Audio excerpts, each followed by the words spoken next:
know how we do. It's going down right here. Oh, yeah. Right now. What time now? Let's go.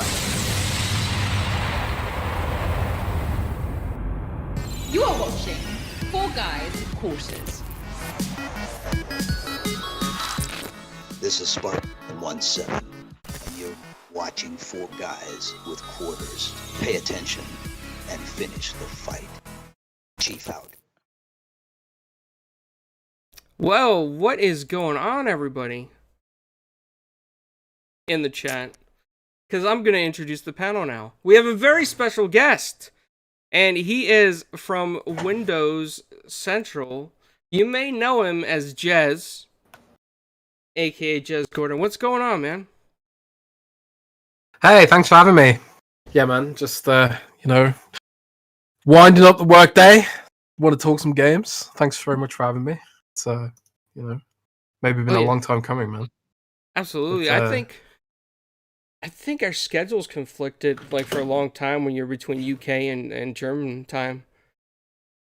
Yeah, for sure. We used to podcast here and there on some other shows back in the day, but yeah, Germany's like the time zones are a bit unmanageable when it gets that far out. But now back in the UK, I can manage it a bit easier. And also, you've got daylight savings time right now, so for the next week, even closer to America's time zone. So the stars have aligned. Yep, they have. So it's awesome to finally get you on here, man. It's been something that I think we've been talking about in DM since like 2014, but it's finally happened. So it's good to have you on, man. And we have the screens are probably different for everybody, but if my OBS is correct, 3-bit should be at the top left. Yeah. What's going on, man? Hey, man. Doing good. I woke up pretty late, but I'm doing pretty good. I have a lot of different commercials I'm working on right now. I'm actually going to show you guys if we have time. But yeah, doing pretty good. How are you guys? Doing good, man. And you're starting to make your rounds on podcasts, 3-bit. You're becoming famous. Yeah, it's fun. I call it the Pong Soul because he's on so many shows right now. But yeah, it's good to see you, Mav. Hi. And everybody on the panel. You forgot everybody else. Everybody, hello. Hey, Jez, the Hi. person that we're interviewing. Hey. And we have Animated Evil with his beanie cap. He does look like a professional DJ. It looks like he's like about to like DJ at a rave or something. Yeah, I'm prepared. Why not? The beanie cap is because I've just walked in from work and had enough time for a shower, so the hair's still wet. I don't want to look like a drowned cat, might go like everywhere. So hence the hat. Hat's indoors, not usually, but yeah. Thanks for having me on again. Appreciate it. Nice to finally meet with Mr. Corden. Awesome. Did he say your last name right, Jez? Is that how you say it?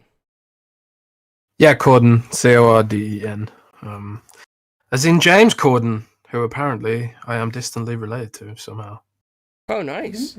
Any carpool karaoke coming I don't know about that. And then we have Flamish. He is known for the world's biggest candy bowl of all the podcasts, and he's going to need a GoFundMe for any dental and sugar-related things. What's up, Flamish? Good evening. I'm happy to be here. I'm a big fan of Xbox 2 as well. From you, Jez Corden. So I'm very excited to ask you a few questions. Maybe. Oh, thanks for that, man. Daz probably has some questions for you, Flamish. And then we have Mav, all the way from Texas. What's up, buddy? Hey. Hi.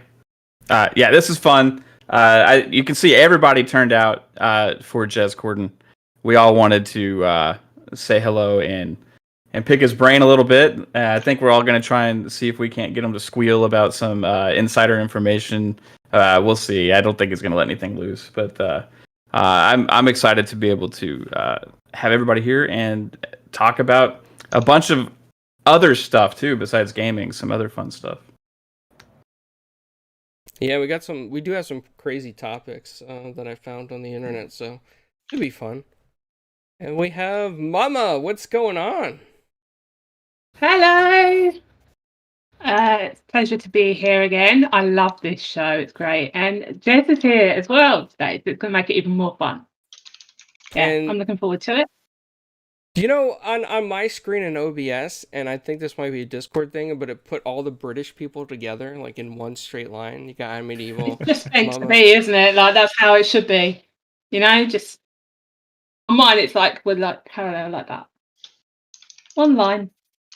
Thanks so much, Stephanie. I appreciate it. So, Jez, one of the longest running jokes on the show lately is because Mama brought this up a long time ago.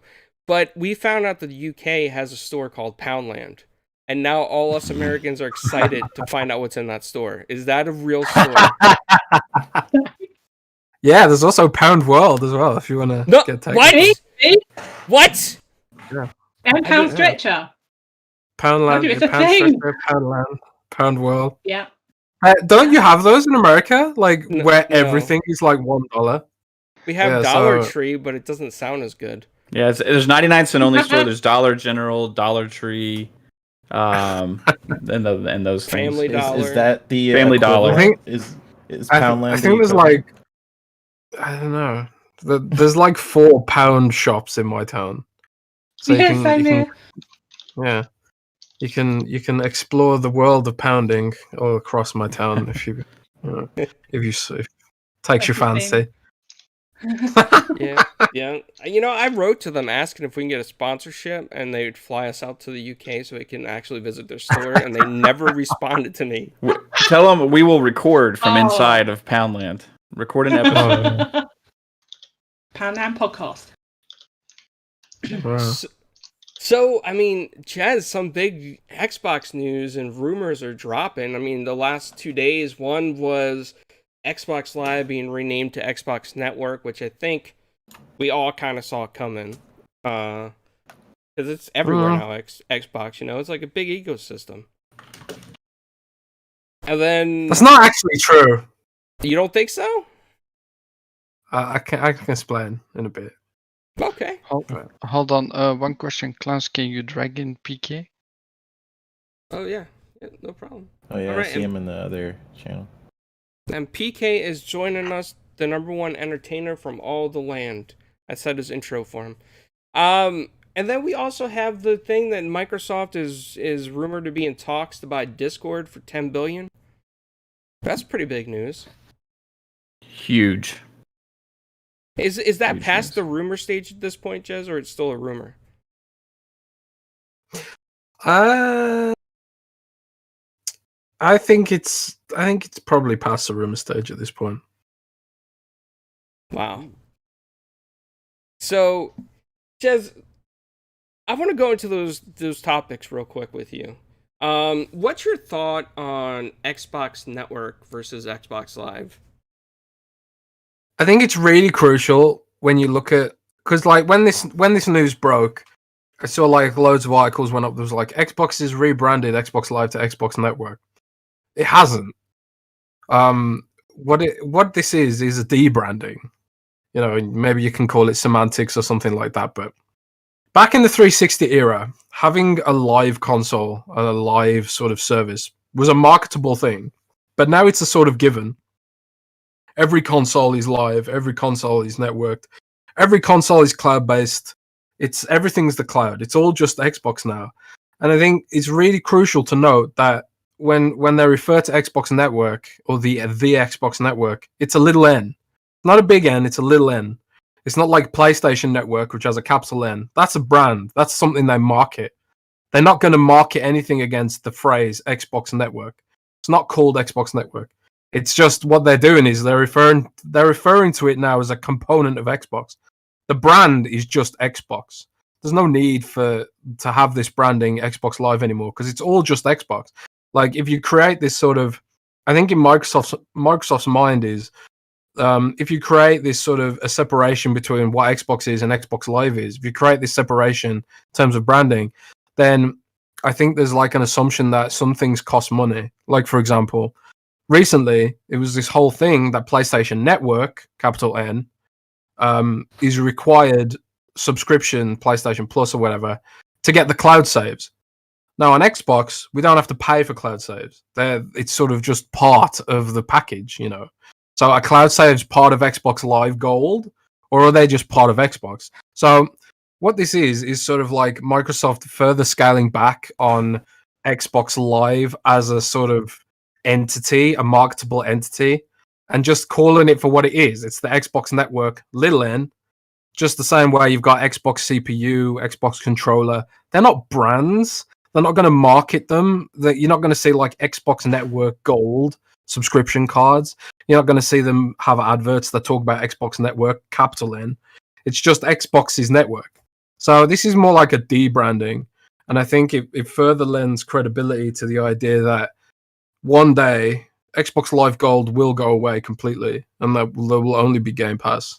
Do you think this would ease the confusion of that moment a little bit with if they stop marketing Xbox Live period now going forward? Eventually, okay, well, Xbox Live is actually now discontinued, right? I mean, you have to look at it this way. Like when you look at the suite of the messaging for Xbox Live right now, or Xbox in general, it's like it's all Xbox Game Pass, Xbox Game Pass, Xbox Game Pass. That is the service pillar, is Xbox Game Pass. And then you've got like Xbox Live Gold, which sort of sticks out like a sore thumb, a weird legacy of a bygone era almost. So I think this is the winding, like you say, this is the winding down of the Xbox Live brand, which, you know, it's kind of sad in a way, because Xbox Live obviously carries a lot of, you know, memories and legacy. It's the first service that really did what it did in a lot of ways, and was emulated by Nintendo Online and PlayStation Network later on. But it's also a relic of a bygone era. I think the future of Xbox is there's no paywall for multiplayer. I think the future of Xbox is the only service component is Xbox Live, Xbox Game Pass. See, I'm even getting confused now talking about all the different services. It's just kind of silly, and especially like the fact that, you know, if you're paying for Xbox Game Pass Ultimate, you don't need Live anyway. And if you're paying for Xbox Game Pass for PC, you don't need Xbox Live Gold. And if you're playing Xbox, you know, xCloud or whatever, you also don't need Gold because you've already got it as part of Game Pass Ultimate. I think what could happen is like Xbox Live Gold gets folded into a tier of Game Pass at some point, maybe. And then Xbox Live Gold as a brand just completely goes away. And then when you get rid of Xbox Live Gold, there's literally no point to have the brand Xbox Live. There's just no point, because it's all just Xbox then. You know, it's Xbox's network. It's not Xbox Network, capital N. It's Xbox's network, basically. So I think when articles broke this as a rebranding, they sort of misinterpreted it. And maybe that's, again, on Microsoft's communication, which sometimes isn't the best. But they've tried to nip this in the bud. I saw that they released an updated statement to VGC, I think, Video Game Chronicle, where they were like, Xbox Live brand is not going away. We're not rebranding Xbox Live. So that was sort of them trying to dial back on outlets that were saying, like, I saw YouTube videos where they were like, oh, Microsoft Xbox Live is now called Xbox Network, capital N, Xbox Network versus PlayStation Network. That's not what it is. It's not a brand. It's really not a brand. It's a D brand. That's what it is. I think that makes sense. On the back of that, I was thinking, if it is a D brand and it's no longer associated and it's split up from what was Xbox Live, do you think that could possibly be a push sometime in the future to make it easier to get the network, as it's called, on different platforms? Well, I think there's that component too, is that it's sort of like it's an easier sell potentially for, you know, because Game Pass is the service, right? And, you know, Phil Spencer very cleverly said when he was talking about Bethesda's exclusives, he said, blah, blah, blah, blah, blah, this is all about exclusives, blah, blah, blah. And it's about Game Pass platforms not necessarily Xbox console exclusives. He was talking about platforms that have Game Pass. So, you know, that's going to be smart TV, it's going to be your phone, that's going to be your Samsung smart fridge, you know, rocking some Minecraft dungeons while you're, you know, getting some lettuce or something. But it's also a sort of lofty goal of theirs to get this service onto PlayStation and Nintendo Switch. I genuinely firmly believe that. How that's going to happen, I have no idea, because, you know, obviously Sony and Nintendo wouldn't necessarily want people playing on Microsoft's competing service over their own. They wouldn't want people, you know, playing Doom via Game Pass rather than giving them money. But I do see, like, there are potential options Microsoft could undertake here to get that service or some form of that service onto other platforms, whether it's like, you know, Microsoft's games only, Microsoft and Bethesda games only via the cloud or something. I don't know.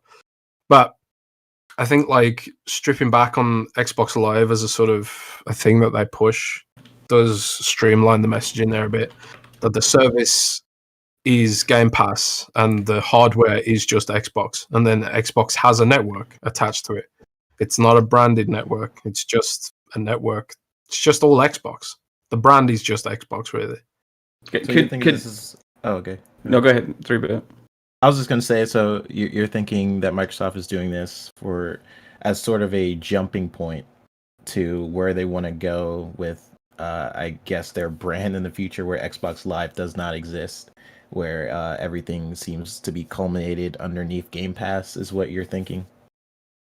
Yeah, basically. I genuinely believe, like, not months, I'm talking years out.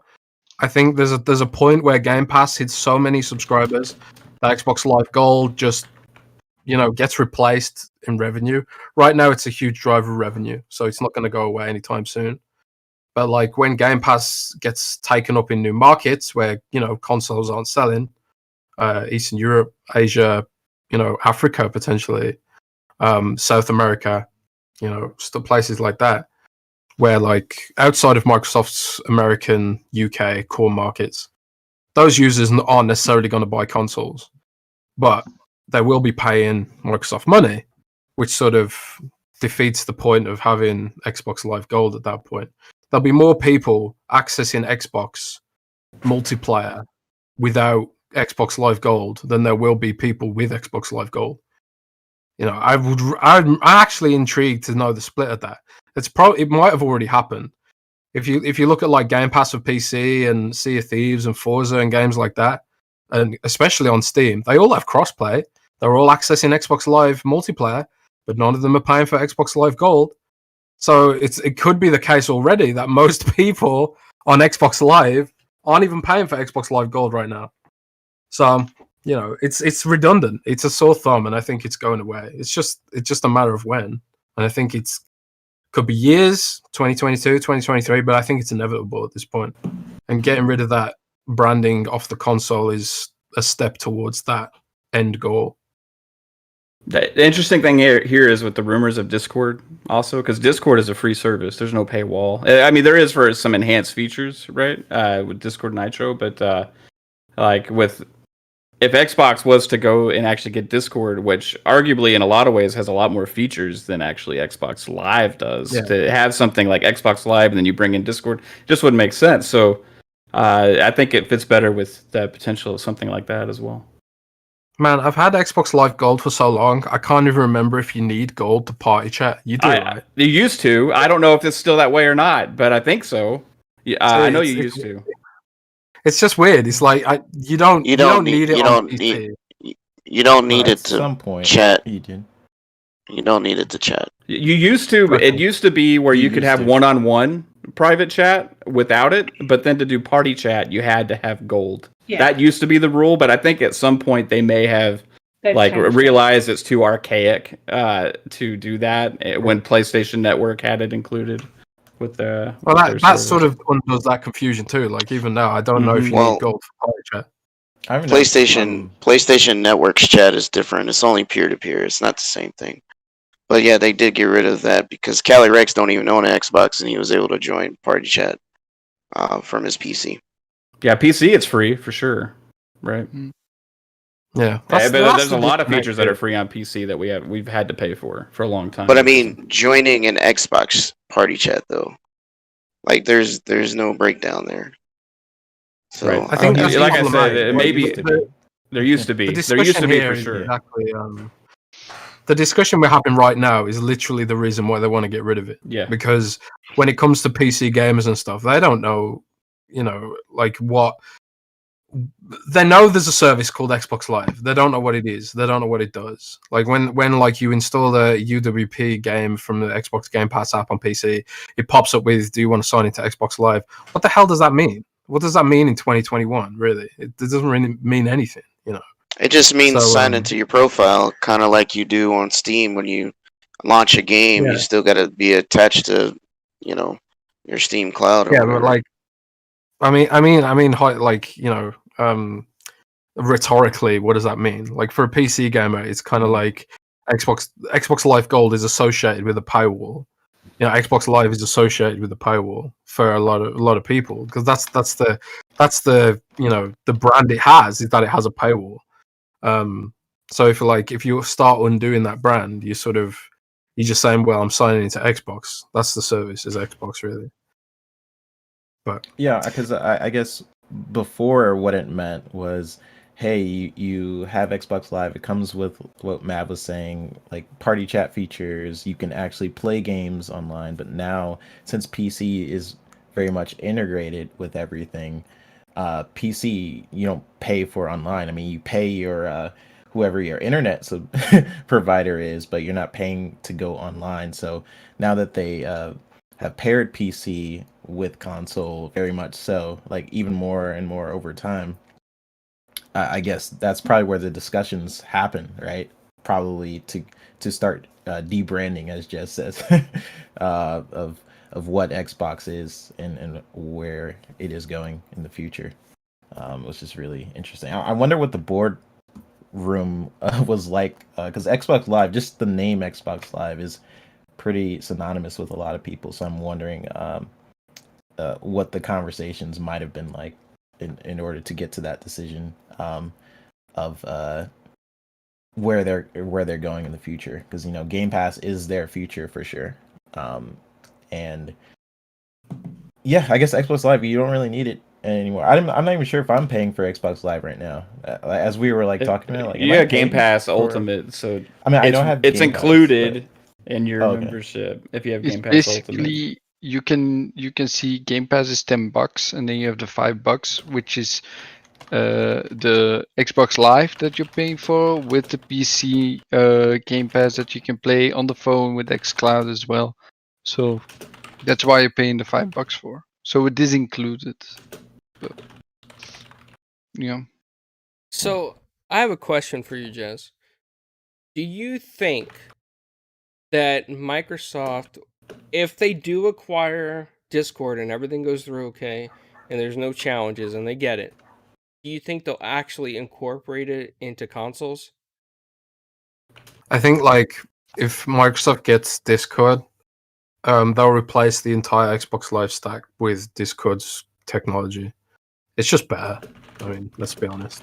So I think they'll fully replace Xbox Live's messaging and party chat systems with Discord. I've heard that they're already working on that, which is why I wasn't too shocked when I heard they were trying to buy Discord. They're working on more deeper integration. Like right now, you can get your Xbox Live status through to Discord. There's some surface level integration, but I've heard they're gunning for more deeper systemic sort of integration in the future. But yeah, I think if they do get it, they'll fully replace Xbox Live with Discord. And a lot of people have said things like, "Oh my God, Microsoft will make it exclusive to Xbox or whatever." But I don't think that's the case, because ultimately you want to have a service that runs across all platforms. They want to bring Xbox Game Pass to Nintendo and PlayStation somehow. I firmly believe that. So because kind of this is the fundamental difference between Satya Nadella's Microsoft and Steve Ballmer's Microsoft, is this sort of view that the device doesn't matter. What matters is the cloud the device is attached to. As long as you're in Microsoft's messaging service, they don't care what device you use to get it, because the hardware isn't where the margins is. The margins is on the service, and that's why like Office, you can get Office on your iPad, you can get Office on your Chromebook, you can get Office on your Samsung smart fridge. You know, because you're paying Microsoft for Office 365. They want you to be able to access it no matter where you are, and the margins on the hardware is like wafer thin. You know, in a way, someone who only plays Xbox via xCloud might represent better margins for Microsoft than someone who actually buys a console, because they're still playing Xbox, but you don't have to sell them a console. You don't have to pay manufacturer ship a console. So potentially the margins are even better on the service than they are on the hardware. You know, you're saying the same thing I said. I said the same thing when it comes to selling physical CDs versus streaming on Spotify, Apple Music, or what have you. No, you have never heard of artists today going multi-platinum, let alone diamond, in today's times. It just doesn't happen. Yeah. But they do streaming, which is aka Game Pass. It's the same idea. They don't typically care where you stream, just like Amazon Video don't typically care where you stream. And apparently Google doesn't care. That's why Game Pass works on the Google TV, and not even Stadia works on Google TV. There are sort of exceptions to the rule. Like, for example, Apple margins on Apple hardware is very good because they sell you 5-year-old hardware at a premium, and people pay it. But you know, that's Apple. Not everyone can be Apple. When it comes to Xbox hardware, consoles, laptops, Android tablets, the margins are terrible. So like you make the money back on the upsell, right? And the upsell is the services, subscriptions, and all that stuff. Yeah, Apple's a different animal. I mean, everything's proprietary, everything's in house. I mean, don't get me wrong, the M2 chip is phenomenal, but overall they do upcharge all the fees on everything, including developers on their platform, 30%. So, I mean, they're gonna make their money no matter what. They're just a special kind of breed for sure. But you're right about that. So if you're Microsoft and you can't make hardware like Apple, the next best thing is to just cut out the worries about hardware completely and go straight to wherever people are. Let Apple worry about logistics and making money on hardware, and you just put. That's what they're good at, right? That's what they're good at. They've always been a software company. They have. I mean, people can't if people can't be or be Apple, but they always try to copy as much as they can with their business model is in a couple of different areas. I don't think this is the case, but like Jez was saying, I think they're gonna try and go to where they are, however that is, where their Game Pass is like streaming online or however they can get Game Pass to you. They're gonna try, which I don't know if this has anything to do with it, Jez. I know the PlayStation Network, they're taking off their like browser.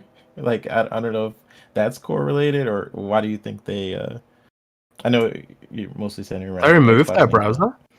It was something like that, right? Am I wrong? They are disabling. So I don't think it has nothing to do with Game Pass, though it could do, right? Because if Microsoft's successful with doing Game Pass through the browser on Apple, it sure can do it on a Switch and PlayStation for sure. So they definitely disabled some features on their browser and probably going to remove it in the future. Yes, that's crazy. But yeah. I didn't know that. I honestly I just don't follow PlayStation very much, because it's not my job to do that. But I wouldn't think PlayStation have removed it because of Game Pass, because making Game Pass work on a browser, is, especially on a closed platform like a PlayStation, you have to put PlayStation would have to accept Xbox's Bluetooth controller stack, presumably. Maybe not.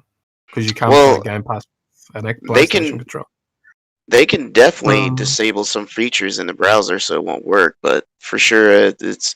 I mean, if you try to do some things on Nintendo's browser, it just won't work, just because they purposely disabled those features.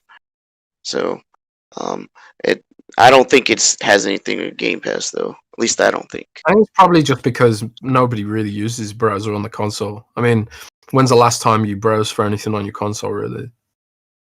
Well, Well, I mean, PK, your uses are different than the normal consumer. So, are we talking about Poundland again? Maybe in another sense with PK, yes. But the reason why PlayStation is getting rid of or limiting the browser is because it's susceptible to WebKit exploits constantly. And they've already rooted up to 7.55 on the PS4 firmware. So it just seems like the software they use on their browser is not very secure. And PlayStation wants to stop that from happening because they don't want people to constantly get root access to their hardware. That makes more sense. Instead of like getting the engineers and making it more secure, you're just gonna shut down the whole thing. Yep. Yeah. Oh. Yep. It's cheaper. I mean, they shut down Japan Studios, right? They shut down SEO, right? They shut down a lot of things to save money, so it makes more sense for them, anyway.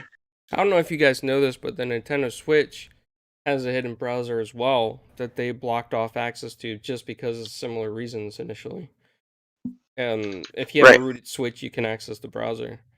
But Xbox is maybe I was tuning out for a second, but Xbox is coming out with a new browser on console that's in testing right now, right? Yep, they are. Well, it's the new Edge that you could get on PC. And supposedly, like, people have been using that to access Steam and stuff. Yep. Well, it's more or less you just log in like you would typically do. So that's kind of what I'm getting at. As long as all the functionality of a web browser exists, you can technically access Game Pass anywhere. I know that nobody cares, but I played Google Stadia on my Series X with the browser. Yep, that's pretty awesome. They're clowns and got the controller to work. Impressive. Now, can you play Yahoo Pool?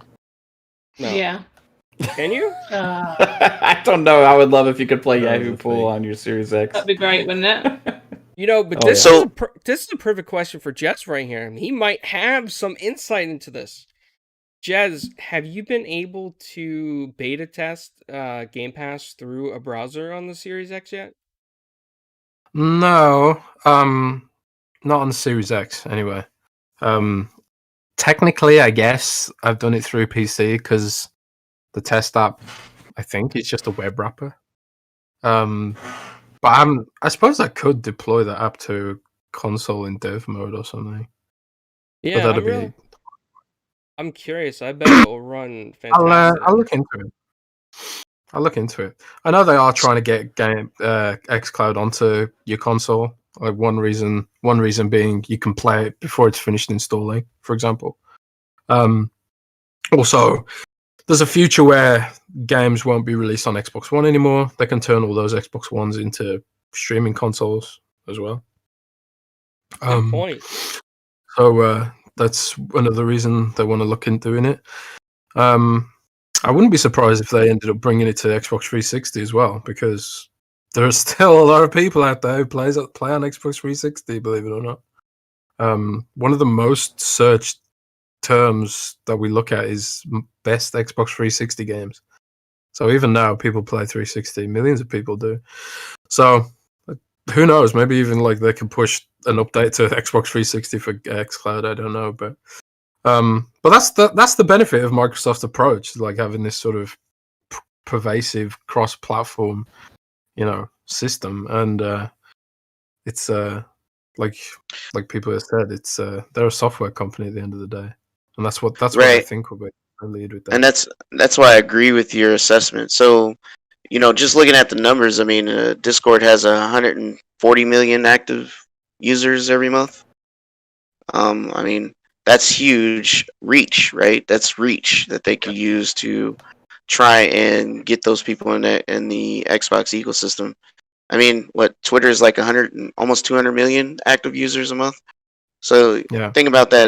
That's close, and you're reaching that many more gamers to entice them to come on board, right? And with the footprint. Go ahead. Yeah. I think potentially like Microsoft, because Microsoft and I don't know if you remember, Microsoft and Discord did a Xbox Game Pass promo last year. I think last summer. Sure did. Sure did. You get Nitro.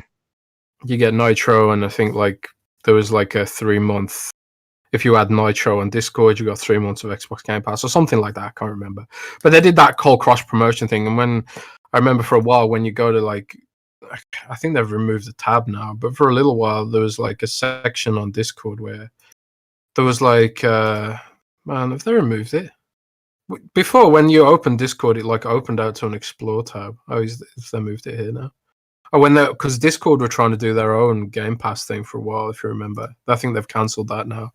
But like, there was a little while where you could get games through Discord, and I think like Microsoft would have seen the kind of engagement they got from that Xbox Game Pass promotion and been like, "Man, if we had Discord, we could really push Xbox Game Pass." And you know, and also Discord would be like, "Well, we can't trying to compete with these other services because clearly Discord, you know, attempted to be a delivery mechanism for games, but it didn't pay off because, you know, Steam exists."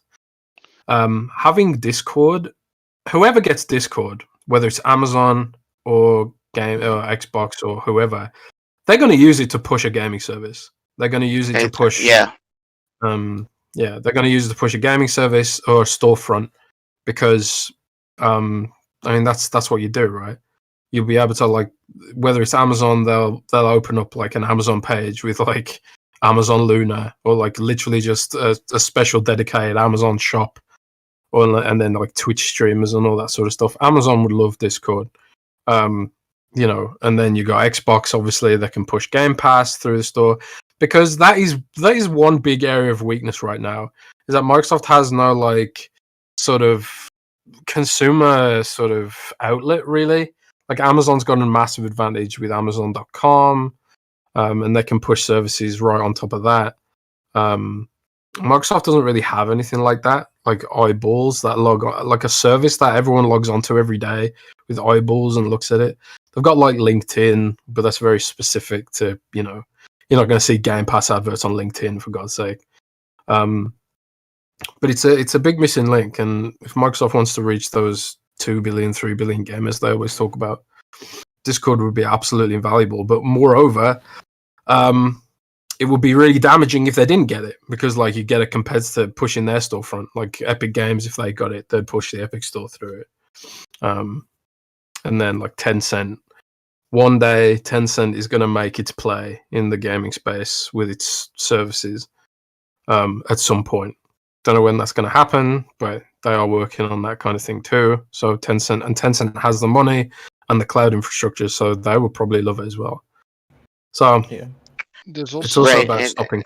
And just to put out there, no one has a pocket big enough to buy $10 billion company unless it's definitely like Amazon or Microsoft or someone in that, because there is no Sony, there is no Nintendo, there's none of those guys that has that kind of cash flow to make that kind of investment and get a return. So Nintendo has mountains of cash, and it's, you know, you gotta remember Nintendo's a really old company, and they've got like mountains of legacy cash. I think I read somewhere that like Nintendo could run at a deficit for 40 years or something because of its cash reserves. So I think, but Nintendo historically just doesn't really. Huh? Was that 4 or 40? 40. Wow. So like Nintendo has mountains of legacy cash from like the old days, but they just don't really do acquisitions a lot often, Nintendo, and they don't really like. It's not really in their DNA to go service stuff. Nintendo's a very pure company. Like they kind of like they just want to entertain people, and I think Nintendo is more interested in opening theme parks right now. Weirdly, but I don't know. They did. They did just open last week, didn't they? In Japan. Yeah, I really want to go there so bad. But there's also one more thing I want to add to Discord itself. It's an incredible tool for developers to build communities, because they can basically They can set up their own channel basically and have their whole community based around it with like I'm just looking here, like there's Among Us, right? The official server from them has now 54,000 members at the moment. So that's actually a lot for. So the stuff like that also to take in consideration with Discord that many people actually forget. Yeah, like Discord's almost like it's. People often compare Skype and Discord, but it's really not. It's nothing like Skype really. Discord's almost like a social network. If you go to the Explore tab and then look at like Genshin Impact, 300,000 people online, Valorant, 255,000 people online, Minecraft, 230,000 people online, Fortnite, 220,000 people online. Like all of these servers, they're social networks unto themselves, and they're all gaming social networks. But you know, there's also there's the gaming tab, but there's also like a music tab where people like listen to music, and then there's an educational tab. There's like learn English skills. That's a Discord partner server.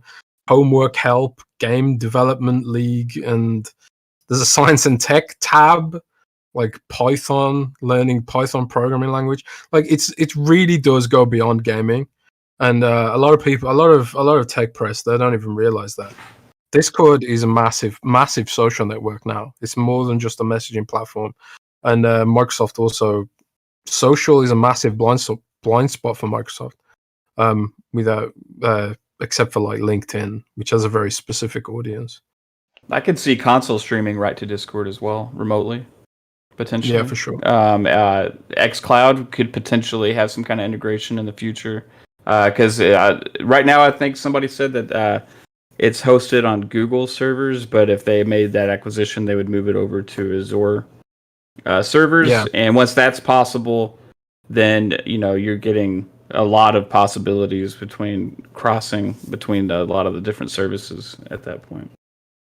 It'd be amazing to integrate like GitHub into Discord for quick communications. It'd be amazing to integrate like Visual Studio Code. Like there's just all sorts of possibilities here. People don't realize how powerful Discord really is when it comes to some of that stuff.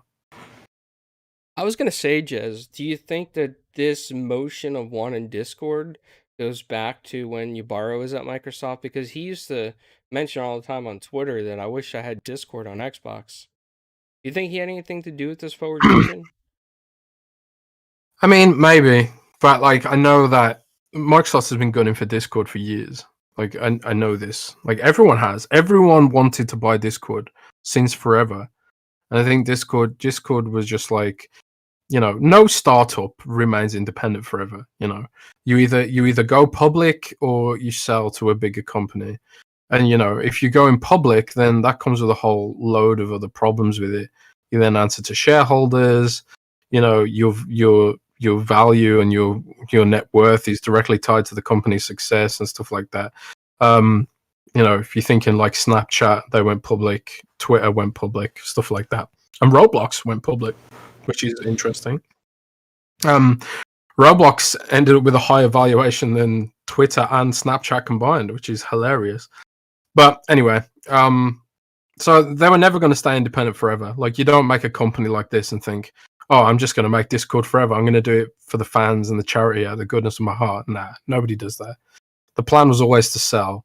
And, so it was just a matter of like Discord growing to a point where they can be like, okay, now we're worth $50 million. Now we're worth $100 million. And now they're valuated at about $10 billion or whatever.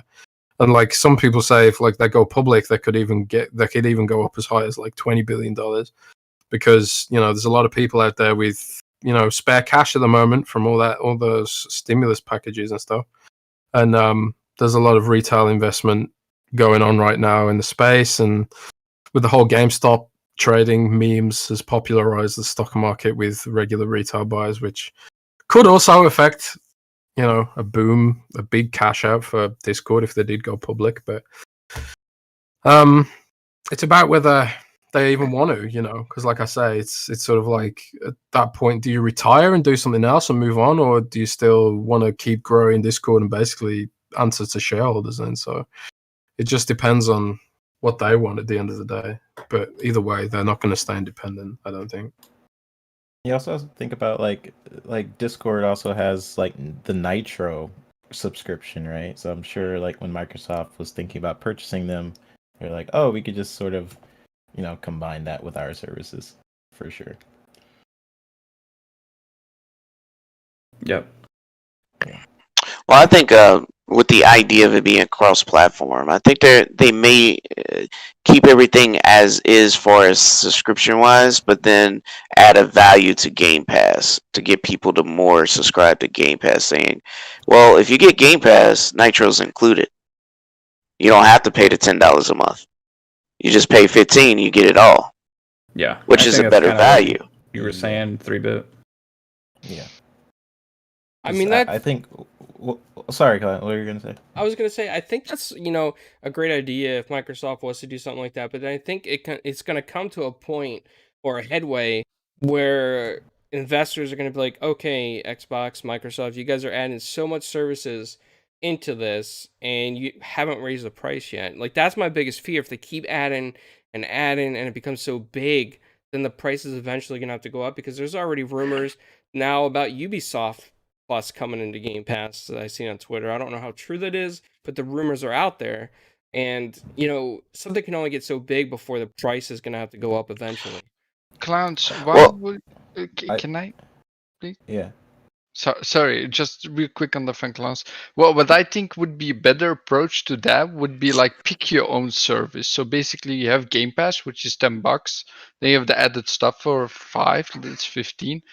And then basically, like, if you want this, you pay so much. If you want this with it, you pay so much. Like how TV companies do with the extra channels, like the sport channels cost so much with it. And I think that would be a better approach to it if it's like a whole different amount. But yeah, well, go ahead, You're right there, Flamish, but it's going to be like a pricing structure similar to 365. If you look at 365 pricing structure, it'll be similar to that. Okay. I mean, how I think Microsoft might go, like what Clowns is saying, yes, they're adding more value to Game Pass. And I think over time, how they could sort of combat that is adding additional, I guess, pricing structures. Like you still pay the 15, you get what you have already with Ultimate. You can get maybe the extended Ultimate package, I don't know, with Ubisoft included. I think that would make it so they still have messaging like, hey, it's still really cheap, $15 a month. But if you want Ubisoft included, if you want these extra services, then you can add $20 a month for, I don't know, Nitro and also Ubisoft or something like that. Game Pass Ultimate Platinum Edition. Game Pass Ultimate Plus. Game Pass Ultimate Plus with Ubisoft Plus. And I do want to say Stubz in the chat is also making like what he's saying is right. Like Ultimate is the ultimate package. Like it's everything. So that's also true, of course. Like they have to rebrand that name if they wanna make it not Ultimate, right? Well, yeah, just same thing. Like I said, when it comes to 365, you got the basic, standard, and premium package, right? So, and it gives you a breakdown of what you get with those different subscriptions. So more than likely, they'll just make it a lower tier of subs, right? Break it down to whatever that it looks like and what you get with those subs. But ultimately, you want the subs. That's where you want to be. Jez, what do you think? Do you think that if they keep adding stuff, it's eventually going to have to go up? It's interesting because, Netflix increases its price in line with inflation every couple of years now, it feels like. And other services too, like my phone bill seems to get more expensive every bloody year, even though I never phone or text anyone anymore. I have literally no idea where I pay for that. But I think there will come a point where Microsoft will start putting up the price incrementally. They probably hurt themselves a little bit early this year when they doubled the price of Xbox Live Gold, suddenly without warning. So now people are going to be like really vigilant about Microsoft increasing the price. And I think like increasing the price a little bit is fair, given the fact that it's been the same price for a million years and hasn't increased in line with inflation, whatever. But I do think there's a point where they will increase it for inflation. But when it comes to like adding more, a bigger tier, Ultimate kind of means final, right? So it's kind of like, it's kind of weird to call your service Ultimate and then like have an Ultimate Plus, I guess. But interestingly enough, I am actually literally writing an article right now arguing for a cheaper version of Game Pass, like a Game Pass Go or Game Pass Lite, which packs Microsoft's first-party games and Bethesda games only, and gives you xCloud, and maybe gives you Xbox Live Gold as well as a way to get rid of Xbox Live Gold. Maybe. But because I do think that there are some sort of structural challenges when it comes to adding third-party games. Like if they are going to add Ubisoft games as a publisher later this year, and me and Rand on Xbox 2, we talked about that last year, that we'd heard those talks are in the works. I've heard that Microsoft is talking to every publisher. They've recently reframed Xbox Game Pass to look a little bit more like Disney Plus, where instead of just saying these are the games, it now says access EA's games or access Bethesda's games, Xbox Game Studios games. Like it's now sorted by publisher, similarly to the way that Disney Plus is organized by franchise. Like there's the Marvel franchise, the Star Wars franchise, blah blah blah blah blah. So I do think like Microsoft's end goal is moves beyond Ubisoft. They want to get like everyone's back catalog into a Game Pass. And for a lot of devs, it's kind of like a no-brainer. If their games aren't selling anymore, why not take a bit of extra cash from Microsoft, potentially boost engagement in those services, increase the virality, word of mouth of playing those games. Like there's reams of evidence that Game Pass increases retail sales, not decreases them. Like Game Pass helped advertise Sea of Thieves, which led to it topping the charts on Steam. Some people just don't want to subscribe to Game Pass, but they're happy to buy a game outright or pick it up in a sale. And just like the word of mouth and the ease of access seems to increase sales of games, which is it stands slightly in opposition to the way it's gone for movies and music. God knows why. But that seems to be the trend, at least right now, when maybe not so many people have heard of Game Pass. Maybe it'll change in the future, but I don't know. But in that vein, I do think that there is probably room for a service that does only have Microsoft's games in it, because then they can make it cheaper, make it even more accessible, make it cloud only, because I don't think if someone wants to play xCloud, they necessarily have a gaming PC or they have a console. I think it's kind of weird that like they only give you xCloud if you pay the full thing, because if I'm trying to get like a little kid who only has like an Android phone maybe or something, or a tablet or an iPad, why would they need Game Pass for PC? Why would they need Xbox Live Gold? Those kind of questions come. So I think there are room for more tiers, but I don't know if there's room for I don't think they need a higher tier, because ultimately the games they're putting in there, like they're not putting EA's latest games in there. They're putting in the games that don't sell anymore, So it adds value to the service. EA doesn't lose anything, and it's a win-win. The only thing I keep going back to with that, Jez, and I keep struggling with myself, because I agree with you, it makes more sense just to incrementally over time up the price, right? But then all these rumors about Ubisoft Plus keep happening, okay? Because Ubisoft Plus is new games, and it's also $14.99, which is the same price as Game Pass Ultimate, right? So if they were to say incorporate Ubisoft Plus into Game Pass Ultimate, which is what the rumors have been, that's a lot of value, and I don't know how it works business wise for Ubisoft at that point. I don't think you know? it's Ubisoft Plus. I haven't heard Okay. Ubisoft Plus is coming. I've heard that it's gonna be similar to EA Vault. It's gonna be a catalog of older Ubisoft games, like things like Assassin's Creed 4, Black Flag, and some of the so games that makes Ubisoft sense. have already put in there, the older games.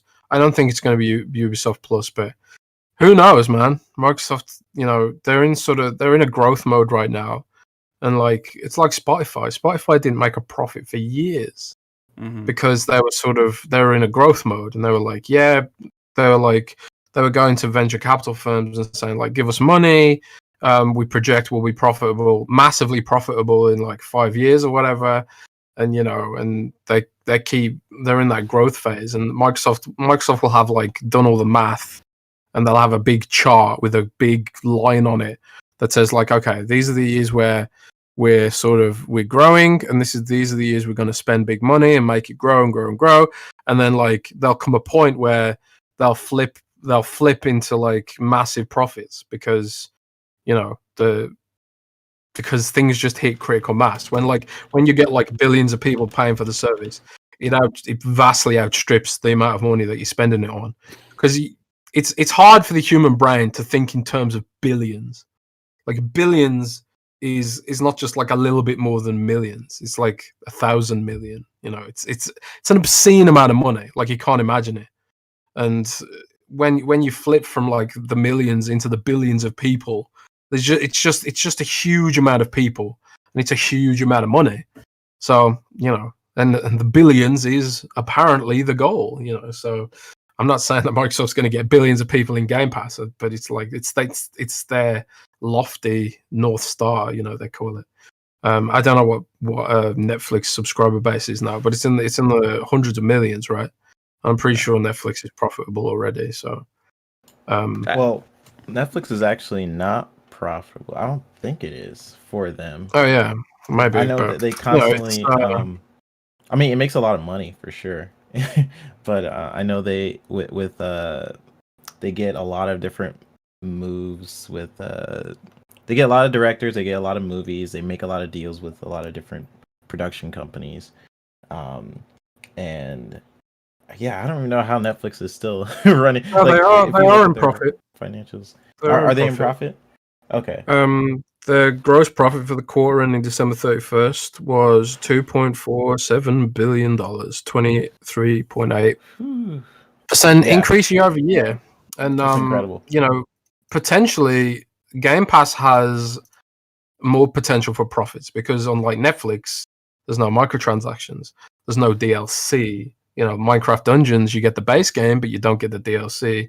Microsoft Flight Simulator, they get the base game, but you don't get the DLC. And that's Microsoft playing with business models. They're like, can we like entice people to get addicted to Minecraft Dungeons and then upsell them on the DLC because they want to extend their experience? And also like it's like a similar business model, but it's a little bit different. Like there's always more potential in gaming, because gaming intersects tech, entertainment, everything. It's why gaming is just so much bigger than music and movies now, is because there's so much upsell that can happen. Digital upsell, like you can't sell a microtransaction for a movie. I'm sure Disney would love a way to figure out how to do that, but it ain't gonna happen like in the near term. I mean, yeah, there's merchandising, but there's no sort of like when I open Minecraft Dungeons, it's right there on the screen. Buy the DLC. So, if I was a Microsoft investor, I'd be pretty excited about the possibilities of some of this stuff. Yeah, I mean, there's a reason why they always say like this is Game Pass is the Netflix of their service. Like I think Phil was saying that a bunch of times. Sorry, hey, I think we're remiss if we don't look at something real quick, and that's when we were all discussing Ubisoft. And you keep see that smile right there. You know what I'm talking about. When we were discussing Ubisoft, I was noticing your screen, dude, and it was almost about to crack me up, man, because you have the worst freaking poker face, and you know the answer to what we're talking about, and you can't let it slip. And I just freaking think it's hilarious. Look at him. So, Going back Jez, just what Mav is trying to say is that sometimes, in some capacity, 3-bit may be an insider. In some he definitely is. Here's the thing, Jez is definitely he's more of a insider. Okay, Yeah. sometimes I just people tell me things and I don't want to know them because I have such a terrible poker face. I'm like, stop telling me. If you have got a terrible poker face, I've got a question. So we talked about Ubisoft. We talked about Ubisoft. Everybody watch not coming to Game Pass, okay? But is there a chance that the Ubisoft application is coming to the Xbox system? Because it's only on PC right now. How nice would it be if it's an option to subscribe? We can't play it on Xbox. So would it be coming to the Xbox? That would be great. Yeah. He can't answer anything, guys. I just like messing with him. So don't ask him. Don't ask him any direct questions. Yeah, I'm just throwing it out there as a thing as I'd like to have. I would like the ability. If I don't have a PC, which I haven't got a great one, so I can't play the new games, but the Xbox can handle the new games. If it's not coming to Game Pass, why can't we have Ubi play as an app on the Xbox? Hey, Cloud, any news that has come up recently? Wait a minute. Dude, you crack me up, man. 3-bit. Hold on. Adam and the Evil asked the question, I think, Flemish. You don't have to answer 3-bit, but I'm just saying that would be nice to have. You don't have to answer. It would be nice. I don't have a PC either. I don't play on PC. Exactly. So for me, that would be really good if it came to Xbox. Yeah. I'm just okay. If you blink, then you know what's going on. Oh, he just blinked. I just want to play poker with 3-bit. Like when you come visit us here in Texas, can we sit around and play some Texas Hold'em for some real money? I would lose immediately. That's what I want. Yeah. Not a good poker face. So to take some pressure off, can't answer that. Sorry. 3-bit, Jez, this is where the radio show gets a little bit different than regular podcasts, right? So we have wacky topics that we like to mix in, and let's say, Jez, that you're hanging out in the UK, doing your normal thing.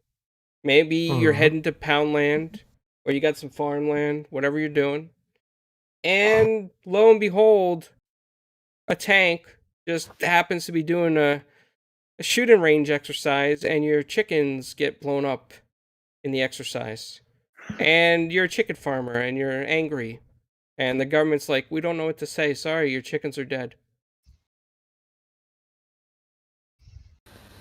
Wow. Okay. How would you feel, Jez?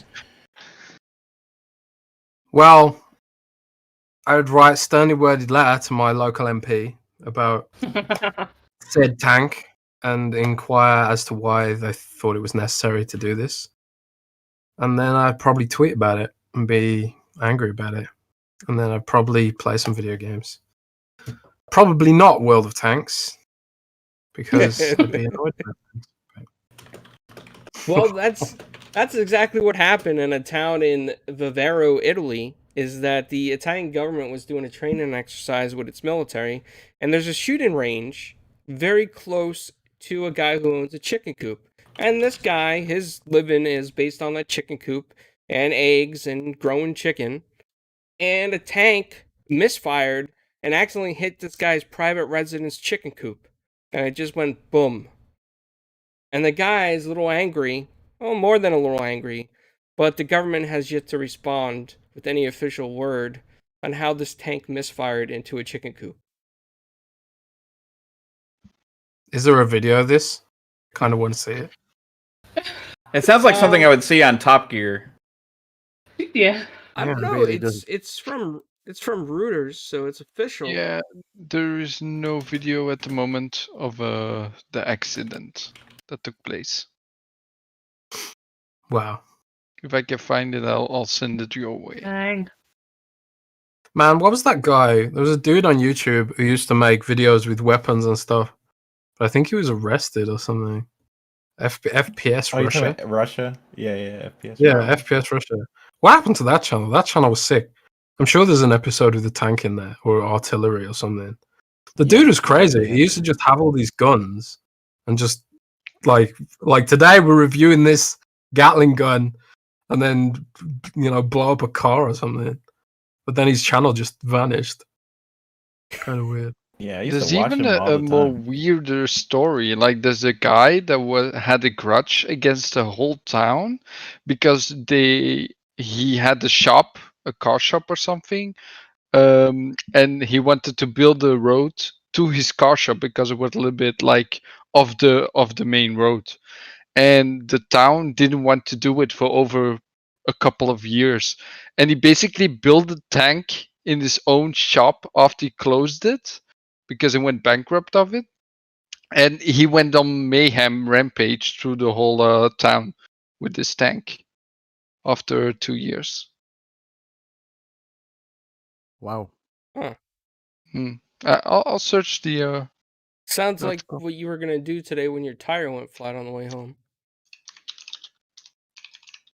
So, any thoughts from the panel on this chicken coop just getting blown to smithereens?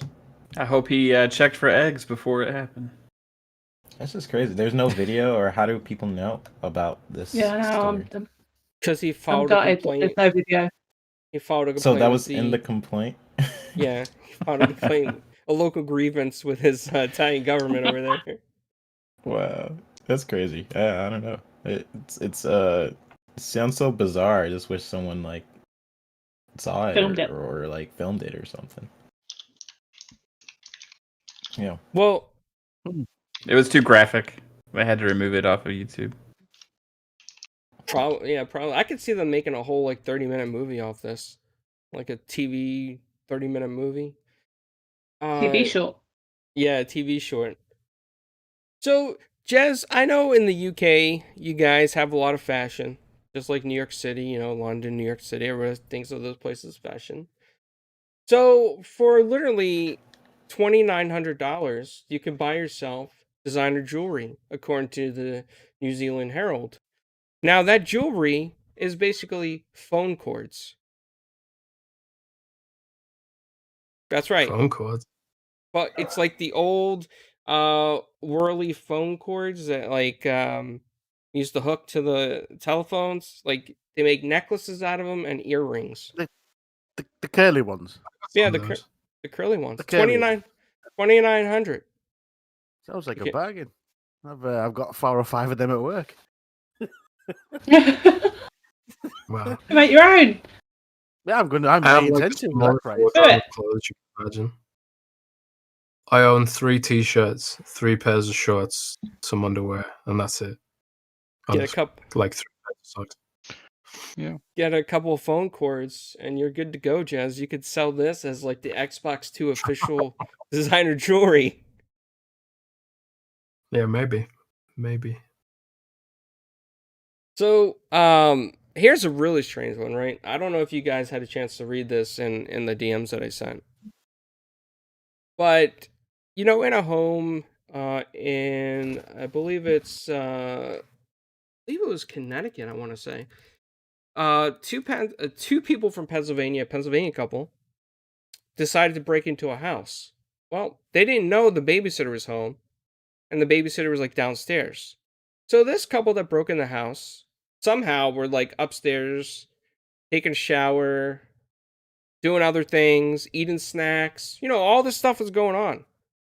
And all of a sudden, the babysitter was alerted by some sounds on the baby monitor. And she calls 911. The police come, and they find the 2 suspects doing very things in the home. What do you think about this, Jez? How can this happen in a house that people are actually in? Man, I don't know. I've drank enough alcohol to not know what's happening sometimes. Did you ever just walk into your neighbor's house and eat their snacks? I don't know. I don't really leave the office. Yeah. Well, me and Kate made the sheets in the bed before we left, so. Nice. I don't even know what we're talking about. I don't know either, man. What were the unspecified acts? I don't know. Like, yeah, what did they do? You know, these acts? in PG terms, as Flemish would put, they were making cutesy. Oh. Making cutesy? Okay. According to the news report, it wasn't just that. They had a shower, they had food, they had made cutesy, and then made the bed and left or whatever after all. Yeah, so they were just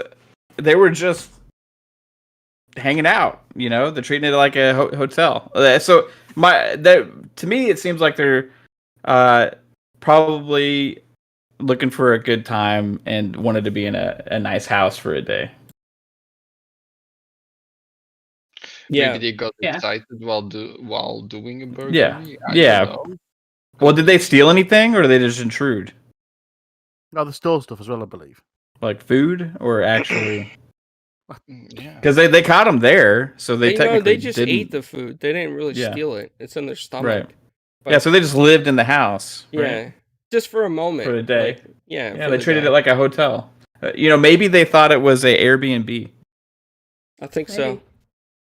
I think so. Where do you find these stories, clowns? You know, These are some crazy Deep stuff. depths of being. NBCNewYork.com was that one. I got one for you guys. So, Derek Jackson, do you guys know who he is? No clue. He is famous for giving relationship advice. He's really famous for giving relationship advice. And recently, he got caught cheating. Well, his mistress basically called his wife and let him know that he was cheating on her.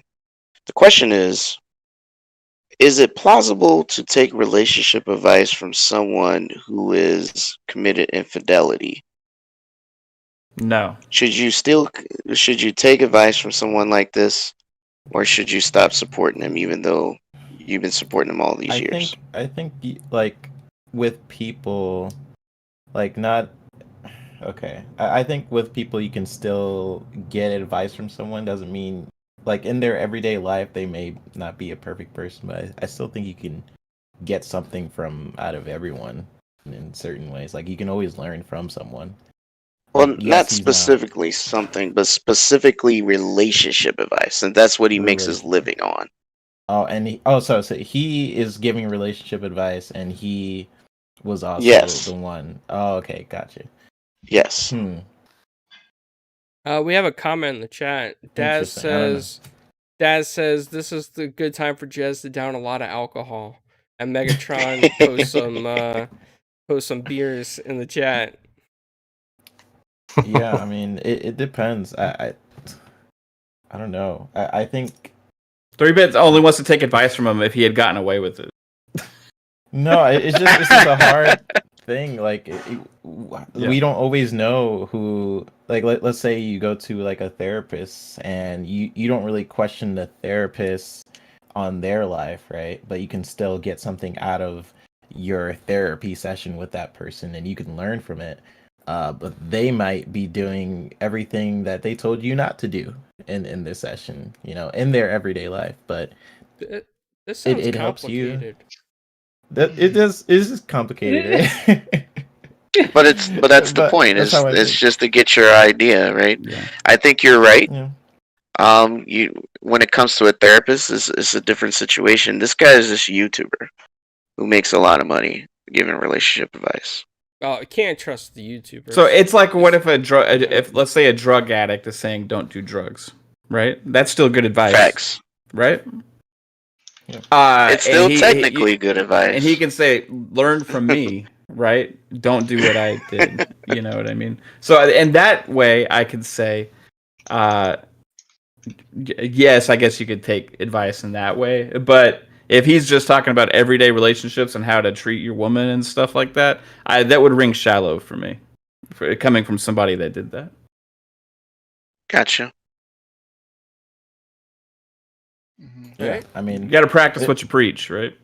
Well, you know, Jez, I don't know if you know this, right? But also on this show every week, we announce the top, song of the week, and so far nobody has taken over Mav's song. If you ever seen Xbox Ultimate's channel, there's a song on there called 3-Bit Pony. I think that's the name of it, right, Mav? Yeah. It's sung by Mavuwine, and it's a short video, but it's hysterical, and you should check it out. Because 3-Bit up in the top corner apparently fell off a pony when he was 15, so there's a whole song about it. Oh wow! Yeah, that was a thing. Yeah, I'm gonna have to send you that video, Jez, so you could take a look at it. But somebody in the chat says there's a big Xbox show coming up, and they want to get, I guess, Jez's thoughts on that. What could be seen at that show? Well, they've pretty much released what general things to expect. It's an idea Xbox showcase, so it's going to be mostly indie games, maybe some indie announcements. They've already confirmed that Hades won't be at the show, despite the promo art suggesting that it would be. But I think it should be a fun show. I've seen a few of the games that are going to be in the showcase. Some of them are really, really intriguing, really interesting kind of games that, you should pay attention to. Pick one. Like, what's the game that you think is the most intriguing from that showcase? And I think I'm under embargo for some of these games specifically. There's some from Devolver Digital that are coming that are really interesting. I really love the kind of games Devolver are publishing lately. Stuff like they've been killing it with some of their games, like Carry On, for example, Fall Guys, I guess. So they continue that trend of seeking out the best indie games to showcase, and there'll be some good stuff from them, I think, in the show. But I can't say any specifics because I am under embargo at the moment. But I think it's like as long as you don't go in expecting Halo Infinite gameplay or Elden Ring or something like that. It's so funny. Like, tweeted out this article and I was like, yeah, it's going to be smaller games. Wrote in the body, it's going to be smaller games in the idea Xbox. People are still replying like, is Elden Ring going to be there? No. But it should still be a fun show. I do have one question. Jess, do you know Loop Hero? It's a digital game. A lot of people on Windows Central are addicted to that game right now. Haven't played it myself. It's exclusive to PC right now, I think. I want to get it, but barely have any time to play anything that I'm not actively reviewing or writing about at the moment. But it's supposedly really good. Apparently, it was like from a game jam. Like they made it for a game jam, and they were like, "Oh, actually, this feels really good. We should publish this." Yeah. And now it's like doing pretty well. Hopefully, that'll come to Xbox too someday. There's also a fun fact. So, Klaus, you're gonna want to listen to this. The developers is called 4 Quarters. They stole your name. Thanks, Flum. Somebody doing the dishes? Yeah. Oh yeah, sorry. Yeah. There's a question from Rick Payne in the chat for Jez. I think it's comparing apples and oranges, but do you think Hellblade 2 will be God of War competition? From Rick Payne in the chat. That's an interesting question. Personally, I would like it to be. I think I wrote an article a few weeks ago where I was kind of like, I really want to see Xbox Game Studios step up the depth, breadth of their games and the quality.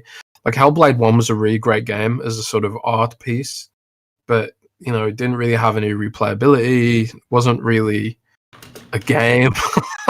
It was almost like a playable prototype in some ways, kind of like PT was.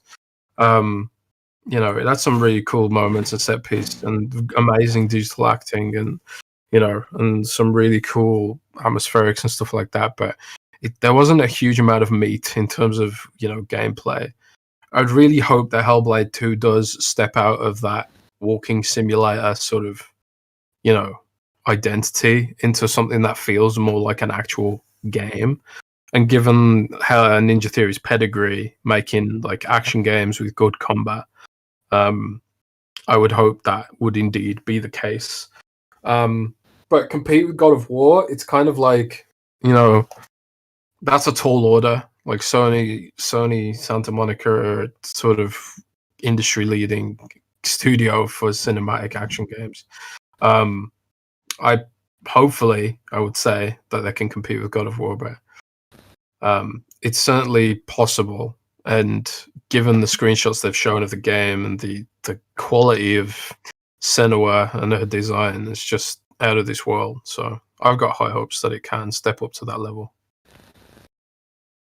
Nice. Real quick, I hate to interrupt, but unfortunately, my doctor decided to schedule a session for telehealth with me today, and I don't have a choice but to take it.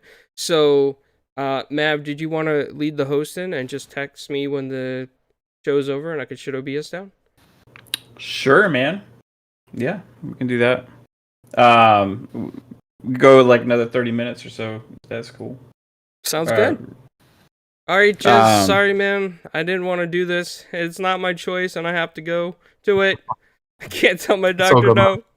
But we definitely got to get you back on the regular show that we do. If it ever fits in your time, the main show, got to get you on there, man. But it was definitely good chatting with you. I'll hit you up in DMs, and Mav, take it away. Right on. Hey guys, welcome. I'm just kidding. Bye, clowns. Yeah, take it easy, clowns. Hopefully the appointment goes well. So do you think there will be? I know this is like an indie showcase, Jez, but do you think there will be any like decent surprises out of this that might get people a little excited besides just stuff we've already seen?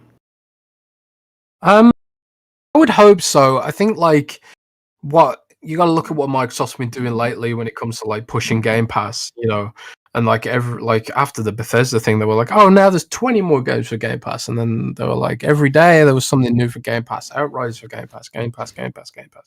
So I would expect like some maybe big indie games, potentially that were exclusive to the platforms. And this is speculation; it's not a leak. This is just sort of going along with the way Microsoft's been trying to line up its marketing recently. And also this is a new thing for Twitch too. This is like Twitch Gaming's first hosted event, kind of. Mm-hmm. So it's a first for them too. So I think there's potentially they want to make a splash and show that like people will go to them to make big announcements. So I would hope that maybe some exclusive games that were big on other platforms maybe come across. I was hoping for Hades as an example, but it sounds like that's not happening now. So hopefully something like that can be announced for Xbox Game Pass in the future, or just some like really cool games that we haven't seen yet. Like Scorn was pretty interesting when that was announced, and The Ascent too. I'd love to see more about The Ascent. That looks really good. It's like Cyberpunk Diablo sort of game. Looks really, really interesting. So yeah, don't expect the whole world, like, but I think there could be some cool announcements that'll sort of put some games on your radar and give you something to look forward to while we wait for those big tentpole releases. I hope Hades comes to Xbox Game Pass. That's what I'm hoping for. Hopefully. There's some kind of like bad history between Supergiant and Microsoft from the 360 days, like some kind of legal conflict, I think, which led to them not supporting Xbox for several years. But hopefully business relationships could be improved and repaired. And I know like Microsoft's completely run by a different team now compared to when it was back in the day. So didn't Jonathan Blow also have a similar situation with Xbox from that same era? Yeah, a lot of the devs who were on the Xbox Live Arcade program back in the day, back on the 360 era, a lot of them came with a sour taste about Microsoft out of that program, it feels like. Don't have all the sides of the story or all the information, but it does feel like that a lot of the time. Supergiant, Jonathan Blow, there were other people too who criticized Microsoft. I think like the developers of Oddworld too. Is it Oddworld Inc.? I think of bad blood against Microsoft after, because they published like a couple of games exclusive to the OG Xbox, Stranger's Wrath and Munchie's Odyssey, and there was some bad blood over those two, like legal things. But it is what it is. Like, people are people. People have conflict, and especially business has conflict, right? Yeah, for sure. It sort of reminds me, like, I know there's no bad blood, or at least I don't think so here, but with the whole the Persona games over there, like with Sega, I know they I don't know, Sega right now and Xbox are getting very comfy with each other, but it's like that studio Atlas, it's like they just don't want to with Microsoft. Jez, do you know anything about that with Atlas and the relationship they have with Microsoft as well, or does it just seem like it's an interesting one? I was I actually went jogging with my brother yesterday, and he was asking me similar questions about Sega. I think Sega lines up with Microsoft's business pretty nicely. Sega has really popular PC games like Football Manager. They also have RTS studios like Relic, who are making Age of Empires 4. And they also have Phantasy Star exactly. It's Phantasy Star Online 2, which is a massive, massive game in Japan. And growing in popularity in the West, about to release a whole new version. It's Phantasy Star 2. I can't remember the name of it now. Yeah, New Genesis. It's like basically a whole new game, but still called Phantasy Star Online 2 because the brand is so popular or something. But and also one thing that we were talking about as well yesterday was Microsoft doesn't really have any sort of child-friendly mascot, and obviously Sega owns Sonic, which would be a huge boost to Microsoft's brand, silhouette, I guess. But like, there was always this question when it came to Sega, when it was like, Sega have a lot of these extraneous businesses like arcades and hotels and a lot of weird businesses interested in Japan that Microsoft wouldn't necessarily be interested in.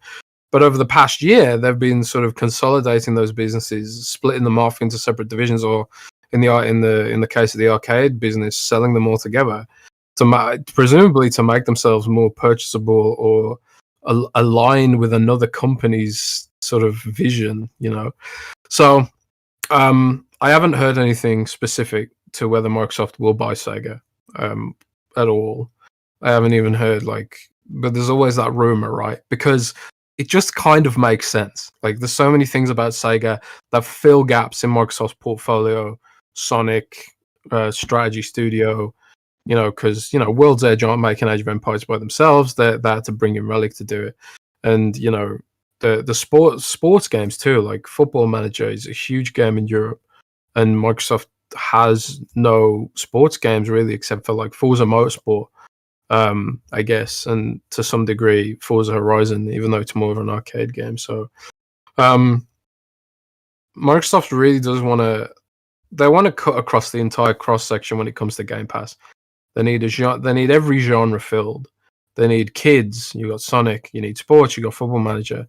The real-time strategy, you got Age of Empires. They really want to appeal to as many different types of gamers as possible. And while I don't have any evidence or information about Sega joining Microsoft, it just kind of makes sense in the same way that Bethesda just really made sense. So, for me, saying the same thing I've been saying. Thank you for validating my assessment.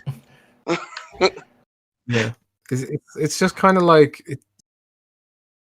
Sega's diversity is something Microsoft would find attractive. I think like less so some other studios out there, like Ubisoft, for example. I think Microsoft would rather do a deal to get Ubisoft's games onto Game Pass rather than try and acquire Ubisoft. I think because a lot of Ubisoft games are kind of like, they're very similar. The Division and Ghost Recon basically fold into each other. And then Assassin's Creed is kind of similar to Watchdogs in a way. It's just one has guns and one has bow and arrow. And then Far Cry also plays a little bit like Watchdogs and a little bit like Assassin's Creed, but it's first person. It's funny. Like their games have a lot of value and a lot of fans, sure, but I think Microsoft would rather just sort of cut a deal for those games rather than actually buy them outright. And also Ubisoft is like a massive lumbering operation, which again, I'm not sure really fits Microsoft's thoughts about Xbox. Yeah, it's what you're saying with Ubisoft too is like they're going to be dealing with this from even Bethesda's ZeniMax and some of the other acquisitions if they bring in Discord. I mean, you're incorporating lots of large businesses into the ecosystem, and a lot of them pretty frequently, all within a year or two. So just managing that and trying to figure out how it's all going to play and who's going to manage what, and they keep talking about leaving companies alone, right, to kind of have their own identity and kind of self-manage. And I'm wondering if that's going to actually tend to be the case with ZeniMax, and if it's going to. I don't want to hear any bad blood stories down the road from all of these acquisitions. You know what I mean? Yeah, there was an interesting tweet from one of the Obsidian producers recently, where he tweeted something like that was a bit hostile. He said something like, I can't remember exactly who it was, but he tweeted, one of the Obsidian producers tweeted something like, I'd just like to make one game where there wasn't a publisher meddling with it, It's kind of like not a good look, right? Yeah. if you just recently joined Microsoft. So, I mean, there's always sort of those tensions if you work for a big public company. I mean, even at Windows Central, there's bullshit that our parent company does sometimes that annoys me, but and people are human, and people do tweet things when they're angry, But that said, hundreds of people work on Ubisoft games. Like 800 people worked on the most recent Assassin's Creed. That's like an obscene amount of people. That's like huge undertaking. And yeah, Ubisoft's gotten very good at doing it. But if you look at a lot of Microsoft's other studios, say for like 343, most of them are pretty medium-sized. I think that also aligns pretty well with Sega. Like a lot of their teams are smaller, more nimble. Potentially, I should say, because I don't think Sega's handled Sonic the best way the last 20 years. For a while, yeah. But there's still loads of potential there. Like it's crazy how much brand power Sonic commands, despite not having a good game for like 20 years. And man, I'm gonna get hate for saying that, but like Sonic Mania is basically the only good Sonic game since like. I disagree with you. Generations and colors have been excellent, sir. Here's the thing with Sonic. I go Sonic Adventure. I still play like Sonic Adventure Battle 2, and that's. But you've never beaten it 3-bit. You've never finished the game. The chows are so cute. Like you just take care of the little chows, and then you can pretty much just take care. For those who don't know, in Sonic Adventure Battle 2, there's like this side mode where you can just take care of little babies, and they're called chows. And you can feed them. You can put them in little kart races, and you can put them in karate classes. That's so cute. It's pretty much because I think they even had like a attachment you could get with the Game Boy Advance. I think. Yeah, dude, I think I played that, man. Yeah, it was like a memory card that slotted into the Dreamcast controller, and you could download the chows onto this memory card, and then the it was like a little VMU. Tamagotchi. That is why I can never beat that game. It's too. I can't. I just have to take care of. What's funny is like this is not what most people associate with Sonic. This baby farming game, I guess is what. That's the thing. Like Sonic has so much potential. Sonic has so much potential. Like the movie did really well, even though like most video game movies just suck. But like the Sonic movie did pretty well. Tons of potential in that franchise that hasn't been realized. It's frankly weird that Sega hasn't done more with it. But can Microsoft do better? I don't know. Maybe not. But what's a coincidence? The people doing the Halo show is the same people who did the Sonic movie. or the same company rather, right? Cool. Same parent company. It's animated. You're trying to say something? Yeah, I was going to say thank you to Psychonauts for the $2 super chat for the channel. He says shout out to everyone on the panel and in the chat. So thank you, sir. Thank you, Psychonauts. Thank you.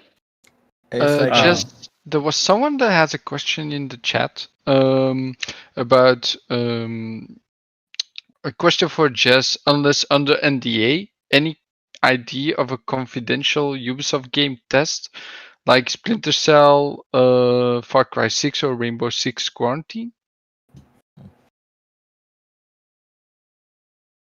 Yeah, I think that question is for Jez. Yeah. Sorry, my phone is ringing. Can you repeat that? Okay, so a question for you from Fuzzy was, unless under NDA, any idea about a confidential Ubisoft game test like Splinter Cell, Far Cry 6, or Rainbow Six Quarantine? Oh, I think I saw this. There was like someone saw on the Microsoft Store. There was like a confidential Ubisoft test thing. I think that might have been for that skating game. I can't remember what it's called now. But Ubisoft is testing a. I can't remember what it's called now. Do any of you guys know? Riders Republic, right? I don't. Riders Republic is like a big open world style, like adventure. Bicycling. Yeah, like Hang battle on, royale type stuff, right? Where you have like 60 Yeah. players all at once. Oh, Roller Champions is called the game Roller I'm thinking of. Oh, Oh, cool. with the ball that yeah. Yep. Yeah, it's like their answer to Rocket League or something. I think that might have been related to Roller Champions. I don't know for sure, but you know, a lot of people want like your Splinter Cell and your stuff to come back. But Has anything come out about that since? I think it was on E3 2019. I think that was. Have you seen anything on that since? 'Cause I'm not sure. Roller Champions. Yeah. I think we wrote a preview of it a couple of months ago. Fair enough. There's also but there's been not a some- huge amount of interest in it. There I was don't also think. some streams with the streamers actually competing against each other. It was cool. Wow. Must have Yeah, missed my that. friend I'm in the Central likes it. He said it was good. Don't know how big it'll be, but if you like that kind of game, keep an eye on it. Maybe. I think it has a potential, like on the PlayStation 5, when you see the car game that has come out. Destruction All Stars. Yeah, something like that. It has the same feeling, but yeah, in more of a Rocket League kind of way. Then I think it will have some potential, but Games like that are good for services like Game Pass. Just saying. Yeah. They really are. I would like to see it. Anybody else have any questions for Jez before we do the outros and wrap up and everything? Question. No. I'm just steering away from anything Ubisoft related. But Jez, so you've been podcasting for a bit with Randall and stuff. How did that friendship come about with you and Randall, and when did you guys, I guess, start Xbox 2? Man, I honestly can't remember. Rand told me yesterday or the other day. Rand was like, "Do you realize we've been podcasting for 4 years?" I was like, 4 years, really? Like it's a total blur. I don't remember how I met Rand at all. I met Rand at E3, and I didn't remember that either. I don't know. I don't know if I'm just getting old or something. But I literally cannot remember how we met. What I do remember is we were on Skype talking about some leak we'd heard or something at some point. And we were just having this really long back and forth conversation, like this 2-hour long conversation about games. And we were just like, man, we should record this and put it on YouTube, you know? Yeah. And 4 years later, here we are, you know? But I honestly can't remember how I met him, which is bad. Well, it's really good because like the conversations you guys have on there is is not just well, it's gaming related, right? But I was able to get people who aren't into Xbox, who aren't really into that realm, and they still love the podcast. So you do great things over there. Thank you so much. I really appreciate that. Yeah, no problem. You know, it's been really fun to do, and the love that people have shared for that podcast is just incredible. I never even thought about making a podcast before, but it's just been really fun. Yeah, you guys have a good chemistry on there. It comes through on the show. It's not easy, I think, for people to have like a 2-person show sometimes, because you really got to have that 2-person click. You know, if you're not on sync with each other, or be able to have a long conversation, right, and keep the topics and flows going, then it can get pretty stale. But you guys do a really good job of that. So I just love irritating them. Yeah, the Randall. And by the way, we all, I think, love the Randall tomatoes. So keep that up. Keep making them. Keep putting them out there. I think it's great. I got a question. Yeah, go ahead, PK. Yeah. Are you gonna get Rand back on Pokemon? Man, I've been trying to figure out ways of doing it. He absolutely hated playing Pokemon Sword. I can't blame him for that though, because he it's did not say up to that par. multiple times. You say, But- We raised so much money though. We raised like $600 or something. People were willing to pay money to help me irritate Rand, which was amazing. You know, he's like, we could do that again, but let me play a game that I do like. Like, it's not as much fun then. I think probably will be. that's the whole point, is to get him on Pokemon and see his frustrations. I don't think the next one is going to be that bad though. I think he might like next. Maybe you The need open to world wait. one. Yeah, maybe. I got an idea. Maybe wait till the new Zelda comes out. The Hyrule Warriors. No. Breath The of the new Wild 2. Zelda that's coming out soon. They make it with the Switch controls, like how it was on the Wii. Oh, Twilight Princess, is it? HD Yes, or something? yes. And make him play with the motion controls. Waggle sticks. That'll be funny. Yeah. Yeah. Also, Mama, you were. Yeah, I gotta go. I gotta put kids to bed. Yeah, but thanks for coming. Yeah, tell everybody where they can find you, Mama. Oh yeah. So you can find me over on Twitter and Xbox. That Mama Rock, famous on here. And you can also find my articles over at mulehorngaming.com. Awesome. Well, For being awesome. here. Great to speak to you, Jez. Yeah, it's awesome to me. So, and I think that's a good wrap-up point for the show as well. Yeah. If everybody's good with that, I, on behalf of Clowns and the rest of the panel here, we would all like to say a special thank you to you, Jez, for being here today, being open and answering lots of questions and having fun with us. It was awesome. So thank you for that. And I want to make sure also that everybody knows where they can find your awesome content. Oh yeah, I'm just on Twitter at Jez Corden, JZCORDEN, and come say hi. You know, I will send you some memes. Yeah, and Windows Central also for those of you that don't know. Check them out on Windows Central. Don't go there. Stay away. Right on. And then to our awesome panel, everybody, thank you for being here as well. PK, where can everybody find you, man? You can find me with 4 Guys with Quarters every Thursday and GRG every Friday. The Dragon's Den every Saturday on Twitter, PKX Live, and definitely on any platform that plays some sort of game, including Pokemon.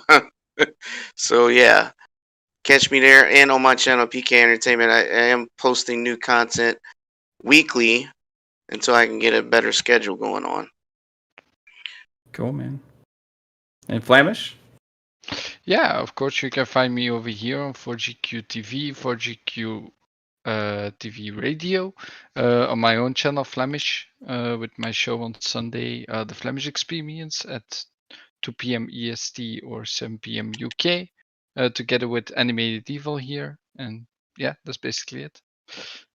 Cool, man. And speaking of animated evil, hey, what's up? And where can people find you? People can find me every Tuesday on Four Guys with Quarters Radio, every Wednesday with Stubz and the crew at Midweek Gaming, every Sunday with my man Flamish on the Flamish Experience. Please check it out. It's a small but very good show. Always have a laugh. You can find me on Twitter at animated_evil and on Xbox playing games all the time. Animated Evil 857. Right on, dude. And my man, 3-Bit. I know a lot of the places where everybody can find you, and you're everywhere. But, dude, make sure everybody watching right now knows, where can they find you? Well, I've been on a couple of episodes for guys lately. And that's been really fun. Did the interview with Emily Zeller, voice of Panam, and that was really awesome. Did another one with Master Chief. Master Chief. That was awesome. So you guys could find me on Twitter. It's the VGHD. My YouTube is the Video Games HD. I sometimes do animation stuff that I'll promote sometimes on my Twitter. So look out for that stuff. I am on a couple of shows. Xbox Ultimate every Friday with Mav and Pong and Caitlin and amazing other panel, Psycho and other people over there. Fun Pop on Thursdays. And I'm on Mr. Boomstick's show every Xbox Factor every Thursday as well. So yeah, I'm a little bit everywhere. So just look out for me. And busy I'll see you man. guys in the next one. Yeah. All right, guys, and you can find me Xbox Ultimate Fridays at 9 p.m. Eastern, also on Twitter, Fun Speculation.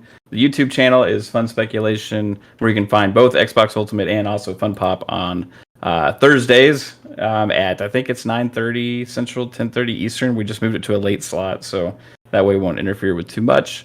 Again, special shout out and thank you, Jez, and everybody in the chat. Thank you so much for being here, hanging out with us. It was an awesome time. You all are freaking amazing, and I hope Clowns ends this because he said he was going to, and I DM'd him, but I haven't heard back. So we're gonna see what happens.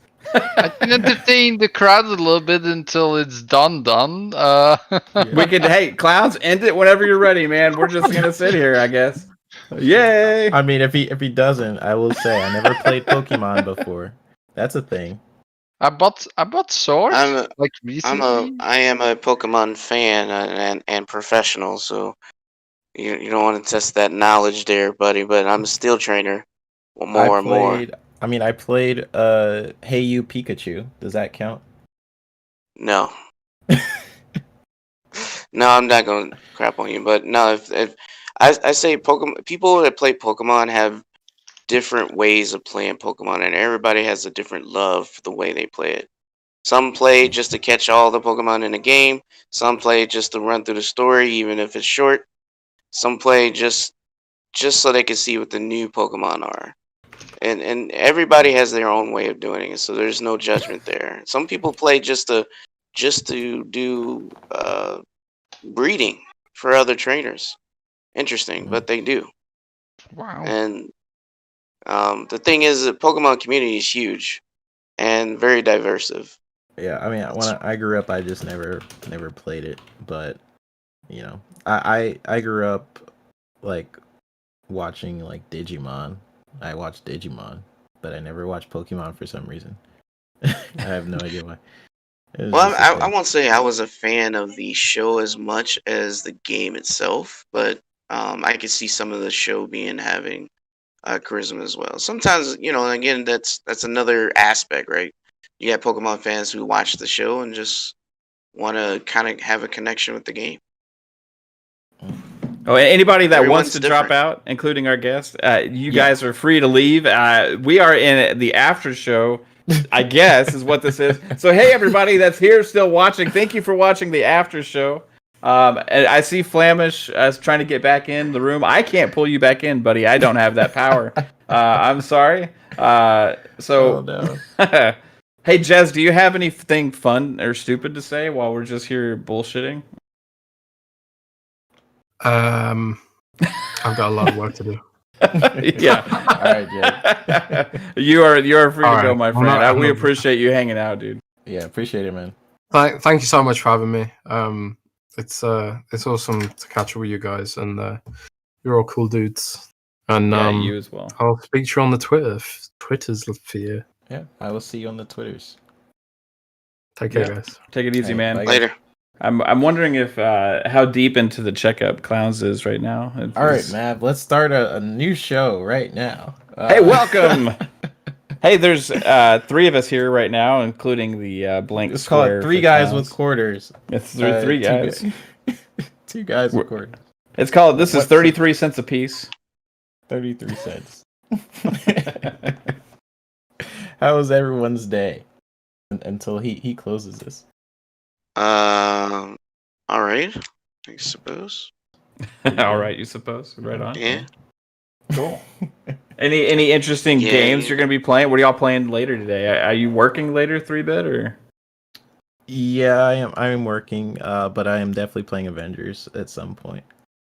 I'm gonna pull up Horizon Zero Dawn on PC and probably run it on Ultra. For those who are interested, check out the Noobs and Pros show that Lady will be in at 5 PMT time. Oh yeah, that'll be awesome. Hey, as well, PMT. me and Caitlin are going to be on Gaming After Dark tonight with Noof Nukem. That's going to be fun. That's gonna be cool. I can't wait to see that. It's gonna be great. And then, yeah, Pong says, "Hey, let me in. We can have Xbox Ultimate Duo." But also, hey, speaking of Pong Soul, if you guys didn't see the announcement last night, late in the middle of the night at 2:30 a.m. my time, Pong and Steel Rain made an announcement. They have a new podcast starting, and that starts Saturday mornings at, I think it's 9. Is it 9:30 Central or 9 Central, 10 Eastern? I think, and that's with just Pong and Steel Rain. It's called Living Split Screen. And it's going to be a fire show. I know it is because I know those two dudes. They're freaking awesome. And check that out. It's on a new YouTube channel that they formed specifically for this show, Living Split Screen. Maybe somebody can put the link in the chat. That would be awesome. They also have a new Twitter account, Living Split Screen as well. So excited for that show. Definitely. It's going to get your Saturday morning started off right. Yeah, And sorry, Animated, I can't pull you in either, man. I don't. Yeah, we're just like chilling in here. Yeah, I just don't want there to be all this dead air at the end, so we're just hanging out. Yeah. Well, we can't end it because of Clowns, but But Yeah. Pong. Here's the thing. Pong is an amazing speaker and everything. I never heard Steel Rain. I don't think have I been. If you in a come podcast by with on anyone? GRG on Friday, then maybe you Okay. could. Okay. He's busy at that time, PK. He's busy. Yeah. Oh, he gonna have to cut some times. If you want to hear Steel Rain. Yeah. Yeah, The Steel's if you awesome. Want to hear him? You gotta cut some time. Steel is awesome. I mean, he's my Halo rival for sure. Oh yeah, But yeah. And I we mean, play Division a lot. He's in the clan. For a while, it was me and Pong and Steel and DeBlue, and Psychonauts, and just playing the Division 2. It was a blast. Yeah, you guys definitely helped me on my Division 2 run. Yeah, we still got more to do, though. Jumping. There's just so many games out right now. It's the problem. There's too many games out. Yeah. And Yeah. Game Pass doesn't make it any better. And I agree, Fuzzy. GRG is awesome. It is an awesome show. Got a bunch of good guys over there. Yeah, it's super good. Now, Mav, this is a question for you. Mm-hmm. So you start now. I'm gonna turn this around into an interview until he ends this. Okay. So you just started your luxurious podcasting career.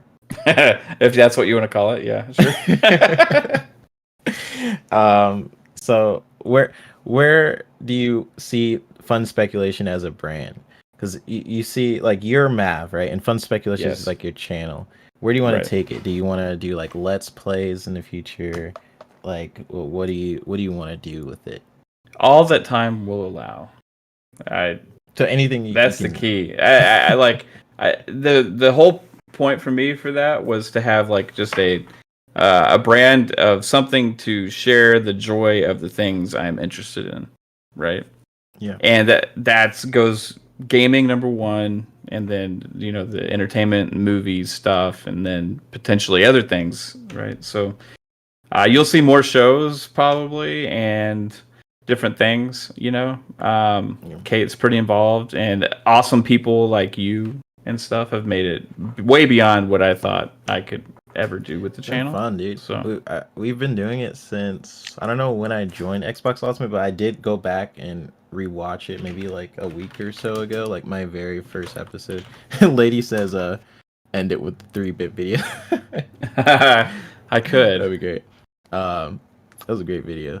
But the very first episode I was on with Xbox Ultimate, gosh, it was a good episode. I had my little green beanie. It was a green screen, not a blue one, I think. That was really fun, and we've been podcasting since then. Yeah, now we're do 2 shows together. You had just started doing Boom Show, I think, around that time, right?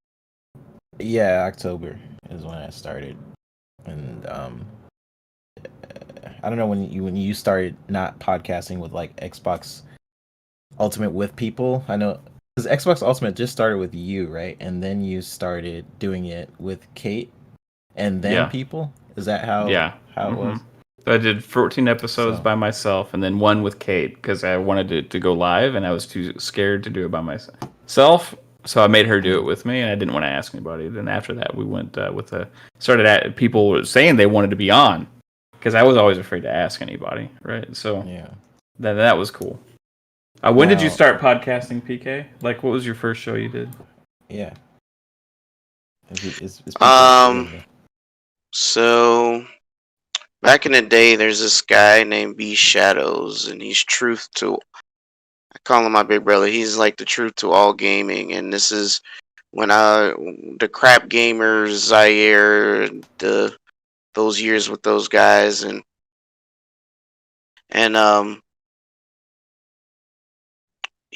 what I loved about B Shadows is he was all his slogan is what set me off for him. Like, play games, not companies. That's the hashtag I always use. Play games, not companies. Because instead of being loyal to a piece of plastic or a studio, you're just a gamer at the end of the day. That's what we're celebrating, and that's kind of what his message was. And I stuck with him, and that's where that's where I met K Mega and the GWG women, all them we all came up through there. 100, all of them. That's where I met all these guys.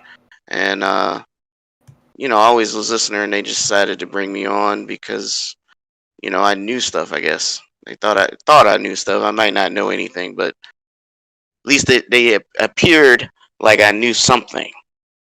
So they brought me on and onto GRG, and pretty much even though I might not be as, because life takes precedence, so I'm not really out in the spheres like I am more now, but back then I wasn't as much in the social. But it's pretty cool to be a part of this YouTube family, because there's a lot of people that I got to meet. I remember even being in the party with Jez and Rand one time, and we were talking about something. I don't even remember. I was in the party with a lot of people. We were just playing games, and this is when when they didn't have the quote unquote crumb side, but they created the crumb side, and then it just went left, whatever that was. Right. Now, but yeah. Go ahead. So you've been on Four Guys for a bit, right, PK? Yes.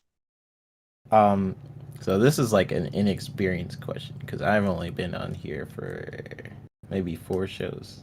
4 guys, 4 shows. Why is it called 4 Guys with Quarters?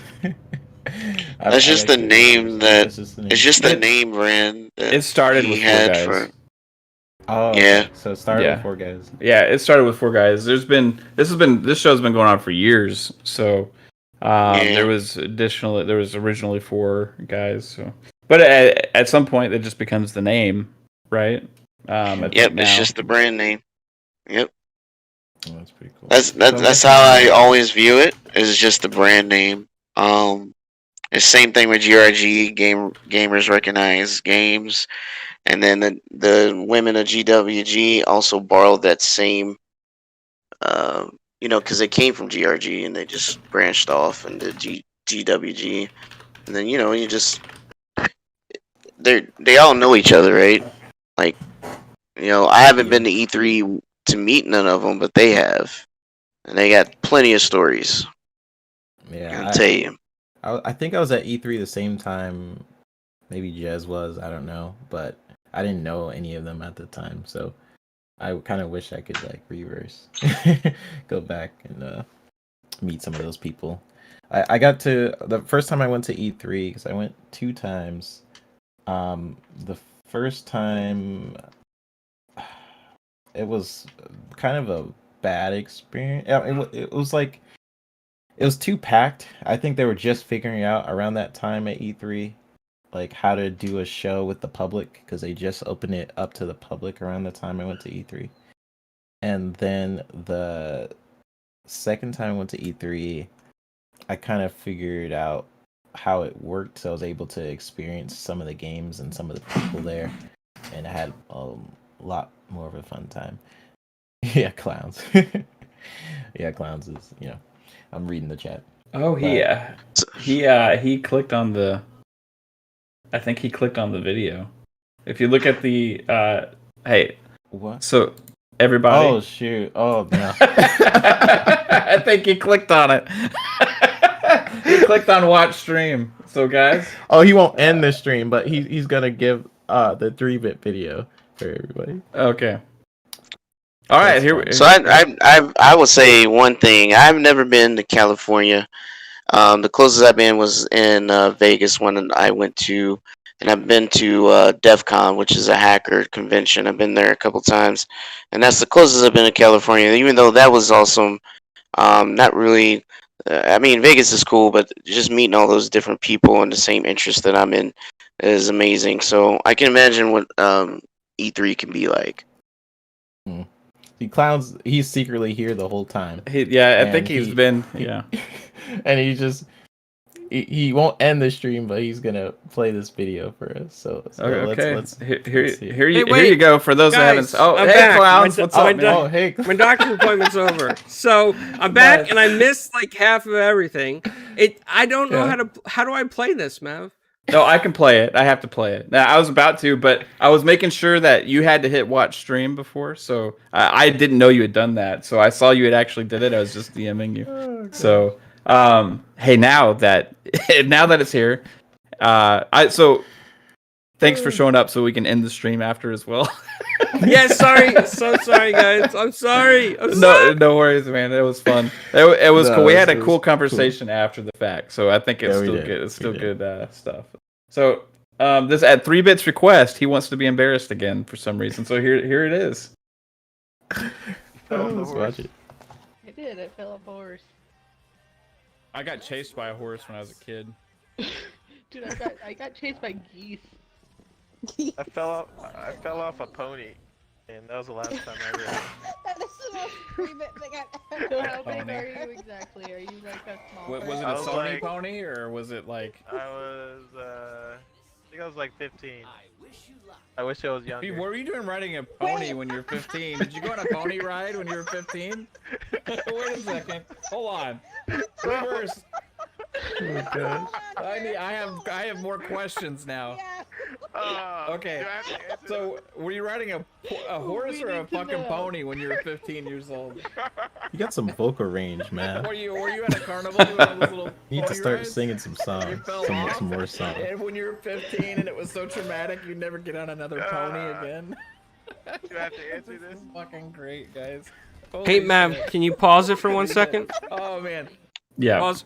So, guys, DJ Clown's here just to let you know that this is the #1 song of the week. Okay, Mav, hit play. Okay. Dude, this is fucking Got a good hype man. Xbox Ultimate this week, dude. I'm gonna get you so fucking good, man. Oh gosh. Oh man, not again. Bye, man. Hey, there we go. Flemish. Oh, what's up? And candy canes for kids. Watch the stream. Listen, it was going fast, okay? Because it was probably thinking, what the fuck is this 15-year-old doing? Alright, later, Stubz. Oh wait, hold on. Oh, No, yay. no, that's the What? song isn't. No, it's not it. Hold on, I played the wrong video. I'm just kidding. Hold on. While you find the right video, you want me to play your Xbox Ultimate commercial? Yay! You have an Oh, Xbox sure. Ultimate commercial? Do it. All right, hold on. Do it. Hey everybody, Mav here from 4 Guys with Quarters. I hope everyone is having an amazing day. Hey, come check out our podcast that airs on Friday nights at 9 p.m. Eastern on the Fun Speculation YouTube channel. It's called Xbox Ultimate Podcast, where we have fun speculating about Xbox. Yeah, it's a blast. We have a great panel, including my wife, Caitlin, as well as awesome other community members. You have to come and see and hang out with the chat. Hey, if you're not able to make it live, it's okay. It airs live on YouTube Friday nights at 9 p.m. Eastern. But if you can't make that, it's all right. It's available for you on audio platforms such as Spotify, Apple Podcast, Google Podcast, and more. So check it out, guys. I hope to see you around. Thank you. Bye.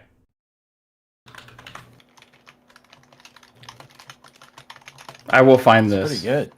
Mav, do you know what would be funny? You should have just like moved your mouth like you were saying it right on air. Oh yeah, that would be cool. Hello. What the heck? I need to go to. I'm gonna find this, guys. I'm sorry. I'm a moron. Sorry, I got a DJ drop I'm gonna play while everybody waits for this.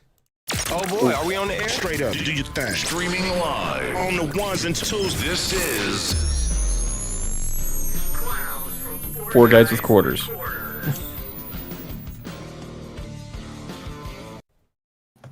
All right.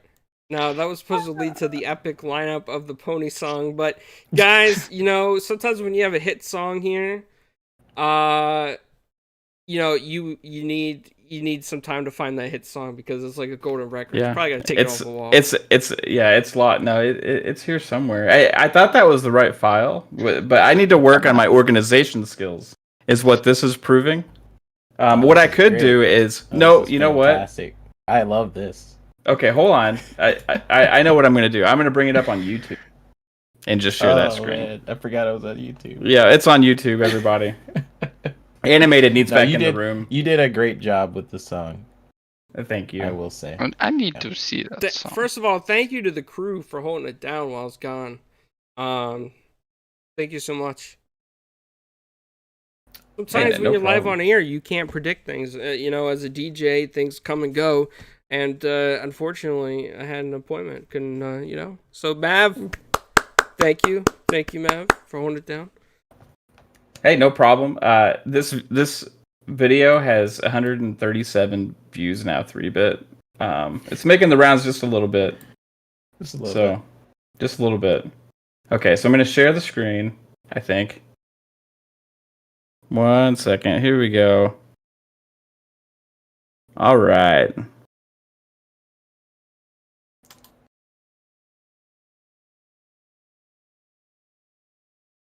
Let me unmute. Turn it up. I'll play from right before where we left off. So we don't miss anything. An error occurred. I know this is going great, guys. I think what the heck is going on? I'm being saved. I don't know what's happening. Come on, YouTube. Yeah. Okay, hold on. Here we go. This is for you, 3-bit. Yeah. You know we love you. All right, here we go. Right. All right, my bad, guys. It was probably thinking, what the fuck is this 15-year-old doing? All right, later, Stubz. This is for you, 3-bit. You know we love you, right? Yeah. Yeah. Yeah. The pony was not that small, okay? It was not this small. Impossible.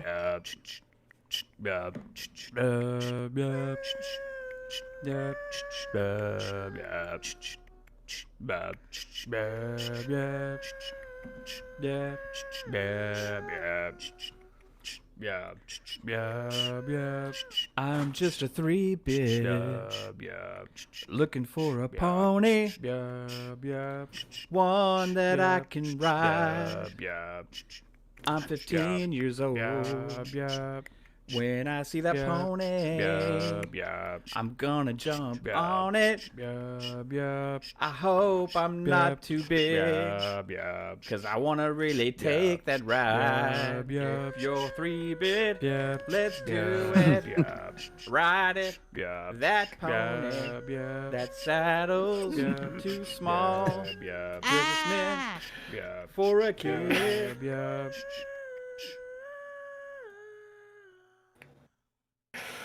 Oh my God. Okay, that's the 3-bit song, everybody. Awesome. Absolutely awesome. So, is there a possibility, Mav, that we could take that song and remix it with some like beats on your end? Yeah, the beats that you notice are kind of off because that's just me trying my hardest. And when I got off, I didn't bother to go fix it, even though I know it was wrong. I could have, but I didn't. I just left it, and I wanted to come across as amateur as possible because when I actually try, I'm so professional. That was a great song. It's a Flemish approved. I was moved. Yeah. For a second time, I was moved. Even my girlfriend was laughing behind me. Just saying. Oh, nice. That's what it's all for a smile. Mav, if you could think of any ones with a candy ball, maybe we could do a duet of Flemish and a candy ball. I could definitely make some. Oh, you already Flemish know. and candy ball. You already know when I get Mav back, it's gonna be bad. It's gonna have like full animation, freaking 3D. It's gonna have like lens flare, the J.J. Abrams lens flares. What I need is your animation skills. I'm gonna we'll collaborate. Like working with the Ubisoft. No, that can wait. This stuff. Working on animation for Mav is gonna be great. I'm gonna be honest with you. We lost PK in the middle of that. I think he was turned off a little bit. Whoever put that video together, Caitlin, that was amazing, by the way. All those pictures you found. I don't know how 3-bit appeared in so many Google searches, but now when you look it up, I'm sure 3-bit's going to look up 3-bit pony. You're going to see him everywhere. Well, we can just... Kate just reached out to 3-bit's sisters. He has 2 sisters. And for all of the family photos that he had with ponies growing up. It started, as you saw, with his bedroom, where he had his My Little Pony collection. Then it led forward to him starting to embrace the pony life and starting to walk them on leashes. He became more comfortable to where he actually started to hop on that pony. And it led to the incident in which we were speaking of when he grew up to be a little too big for the pony enjoyment. And now he is afraid deathly of ponies, which is why he plays Xbox. Here's the thing. Those pictures are supposed to be private. Okay. I don't know how you got them. Yeah. I would like to say thank you to your sisters for that. I need to go again, guys. Later Flemish. Yeah, later Flemish. You can find Flemish on the Flemish Experience, also on many other shows. Sometimes RetroRenegades and in Belgium on different things. Riding his bike with a flat tire and his candy bowl. What is that? This? Oh, this is my candy. This is a huge thing of sweet tarts. Oh, that makes Flemish's candy bowl look like chump change. is it like actually that size or No, they're is it like just, it's the size of Smarties, right? It's like in little small rolls of sweet tarts, right? The ones you used to get at Halloween, Okay. I thought it would be like coming out of the can is just like a huge freaking a huge sweet tart. That would be awesome, but I don't know how you'd eat it. You just like suck on it like a hockey puck. That would be something right on my alley. That's right on my alley there. Yeah. Yeah, Flamish seems intrigued. Hey, Flamish, I like the different backdrop you got going on here, man. We got some. You got the fridge and the microwave. He has a nice sweater. It's a yeah. sweater. Wait, too. is his microwave built into a wall? Is that how they do it? No, or is that an oven? That's my fireplace. Oh, okay. Yeah, I can see it cool. now. And that's my freezer.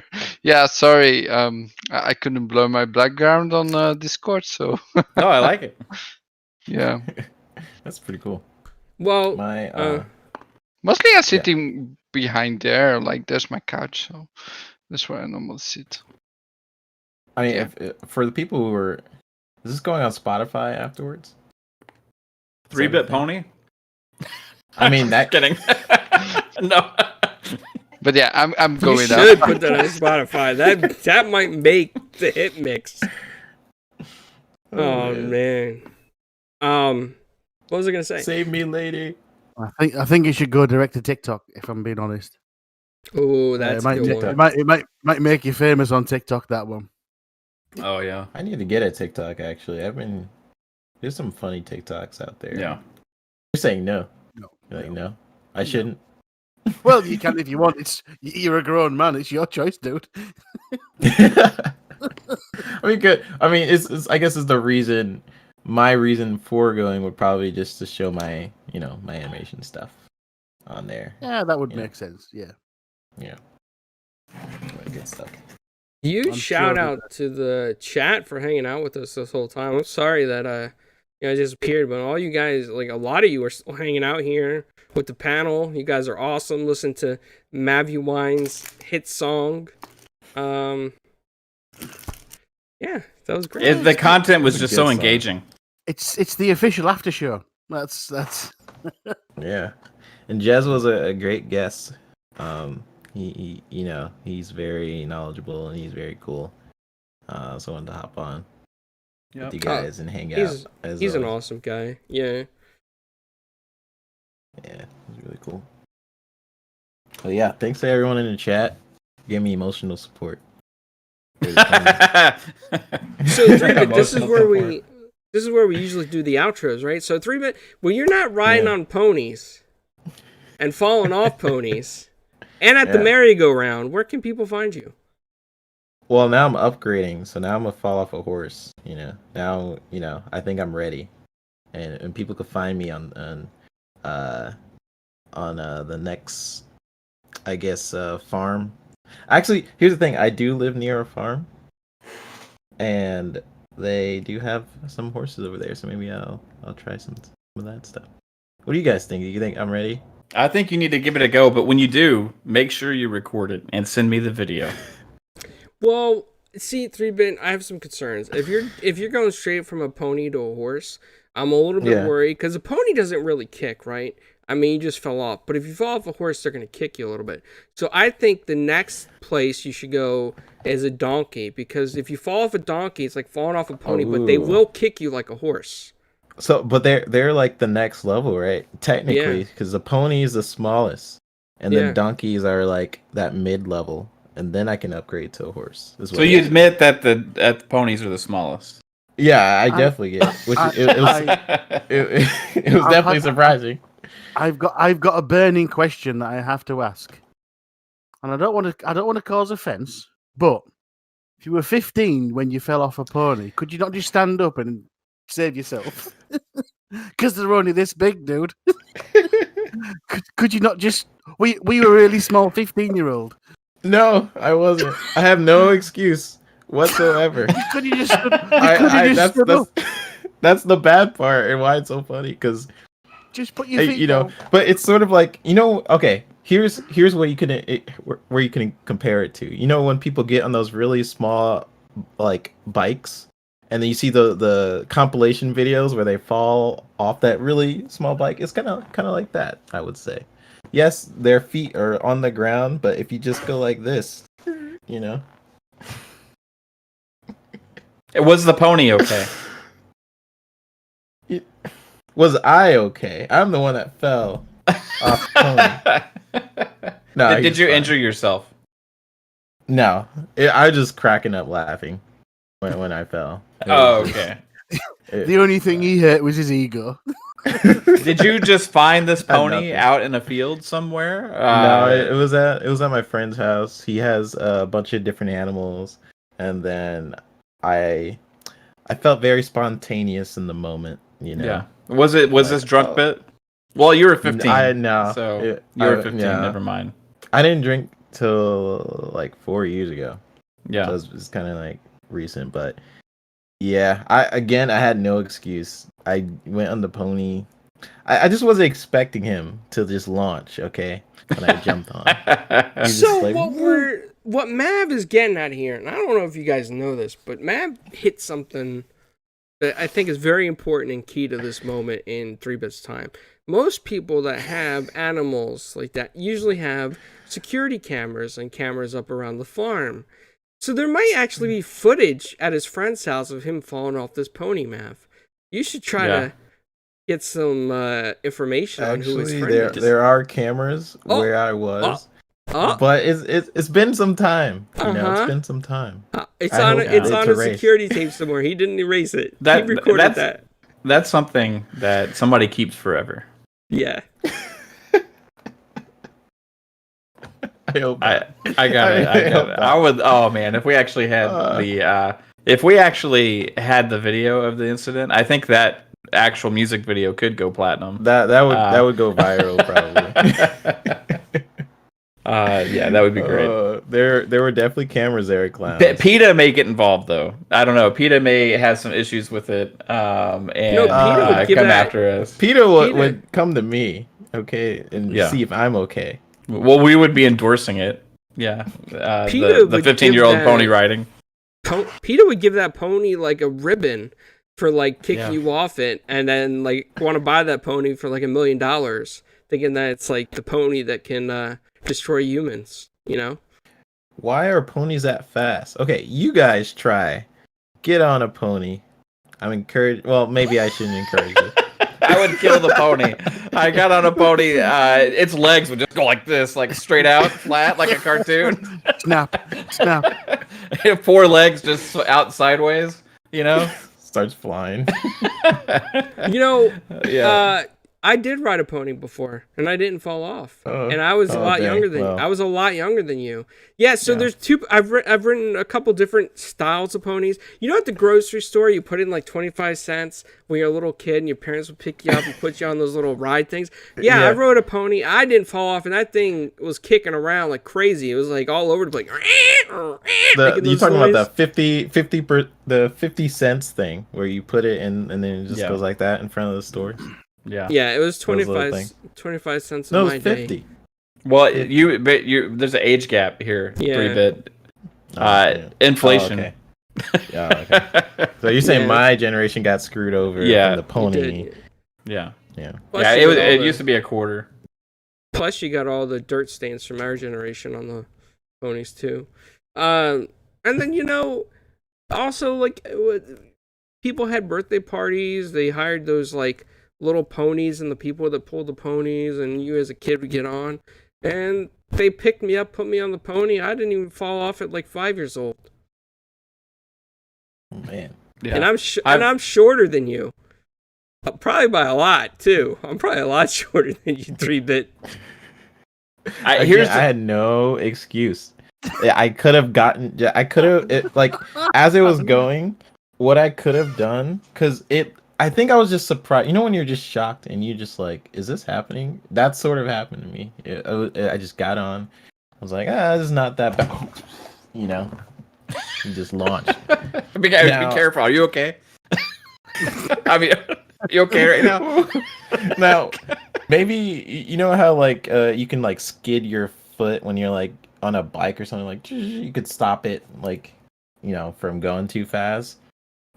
maybe that would have worked, and I stopped the pony's tracks, and I just went like that. Yeah. But I was in shock. I just didn't know he would launch, and I was like, oh no. Think of this. Think of this as your first therapy session of accepting what happened. Okay, The just after let go, Jez man. show. Just let go, man. I'm trying, Yo, but my I chance! think my way of moving forward, you guys, from this story is trying a donkey now. Yes. And then trying a donkey? riding. Yes. Not trying a donkey. What does that mean? Because he knows he's gonna try. He's gonna fall What again. does that mean? You're gonna try a donkey? You're not gonna eat it now, are you? No. You're gonna ride a donkey? Yes. Okay. What Mav said. I'm gonna ride a donkey. The problem is there. He said try. He's not confident he's gonna be able to try a stay on. donkey. Oh no. I have too many clippable moments. Oh, yeah, we're right at. So We're at it is just volunteered. 225 Caitlin, It's- so I'll remember that. I'll try to clip it. We're not even coaxing this out of you. You just like let it come out. Yeah, you do that all the send it time. along. It's like the after hours It's of amazing. 3-bit and his pony experience. Yeah. You know, question for you, 3-bit. By chance, I mean, was Red Dead Redemption out at the time that you were riding on the pony? Maybe the first one. Yeah. The first one was. I mean, 3-bit's only 19 now, so that was only 4 years ago. Were you trying to reenact like John Marston by chance? I mean, that's how you fell off the pony. Hold on, Like Red hold on Dead for a minute. Redemption with ponies. What game was out around that time? Are you asking? Was I inspired by Red Dead to Yeah, do like this were act? you and your friends like, I'm John Marston? You know, were you guys like playing around, like using your fingers? How Go, did it? I don't remember why I did it. It just seemed like a fun. He was just there, and then I think my friend was. I don't even remember how it started. I can't even tell you. It was too long ago. But it was. I was inspired by life. Live in the moment. Living in the moment. Ride that and pony. I just wanted to ride that pony, and then Remix. Did it? Awesome. Did I get the yeah? Yeah. If y'all 3-bit, let's do it. Right. That pony. Oh man, this is comedy gold. Like this is man. You put that thing on TikTok, it's gonna go viral, and people are gonna be like, "I know 3-bit. I know that guy." Everybody like in his wherever he lives is gonna rush up. I know you. I seen you on TikTok. You ride ponies. You know, gonna have a whole bunch of fans. I hope that's not what I'm stopped on the street for. Hey, it's And, better to like, be known for something than You're nothing at all. You're the guy, the pony. It's guy, the pony right? rider. You're the pony guy, right? The pony. Yeah, you felt the pony. When you were 15. That's you, right? You're gonna be showing up to trade shows like in 20 years from now as like old 3-bit, and you're gonna be signing autographs with pictures of you with a donkey, with those pony. pictures I that mean, you yeah. and Kate made. Yeah, Oh, you're gonna be gosh, signing I hope autographs not. and Like, $5 a piece. $5 a Absolutely. piece. You're gonna be shopping in Walmart one day. You're gonna hear the words, "Hey, Grandma, come look! It's the pony guy." Where are they now? The YouTube video, I can see it. In I'm 20 like years, imagining 3-bit. like me really old and in like Xbox Ultimate in the past. Like, oh, you remember? I remember my Xbox Ultimate days. Yeah, it was really good. Or when you're getting interviewed by YouTubers. It all started with Xbox Ultimate all Podcast. Yeah, like in your late 20s, you're gonna go to like comic This is how I conventions imagine myself. and And all I these accidentally like said I different wrote a pony. conventions. And you're gonna have like Rob Liefeld and like Todd McFarlane come up to you. Hey, you're that pony guy. I recognize you, young man. Can I get your It's gonna be a autograph? whole thing. Oh man. Sign I my think horse. how did this Sign my horse. horse. Conversation start? Weren't we interviewing Matthew Jez or Wine something? made his number well, one song. you actually brought it up, 3-Bit. You said we should end I the show did? with the pony song. Yeah. No, I did. That was either Lady or Caitlin. I was reading their comments. Oh, okay. It was I didn't see the comment. I just heard it. I think in the Lady is was Lady. doing her show. It was Lady, right? It was Lady. Now yeah. I gotta go get Lady now. Yeah. Yeah. She'll be next. I'll animate Lady, and I'll just maybe do it one video. Have Lady and Mav animate them. I don't know what yet. If you actually spend that much time doing something to make fun of me, I will feel honored. Honestly, it would be an honor. Yeah. Screw my side jobs right now. All my important business. This is, hey, Ubisoft, you can wait. I have to get Mav Ubisoft. back. This is important. The next Assassin's Creed suffered a delay. You know why? No, apology letter. Sorry, we have one of our crucial animators busy with another side project. Yeah. It's very important.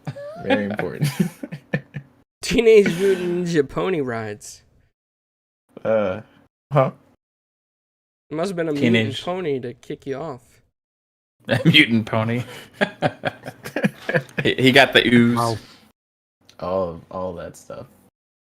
But that was really a fun video. That's not even the first video Mav did, I don't think. Right? You did some other. I made this like little silly like grunge alternative rock song called 60 FPS. I put it on. That's not even I don't know Mav's why. first hit. Also very fun. Also very fun, man. That was also good. I have to admit, I enjoyed that as well. Sometimes I'll just open up like Wondershare, my video editor, and I plan on making like an Xbox video or something, and then just some other kind of bullshit happens. It's just because I start having fun. So yeah, why not have fun with it, right? Yeah, it's in the moment.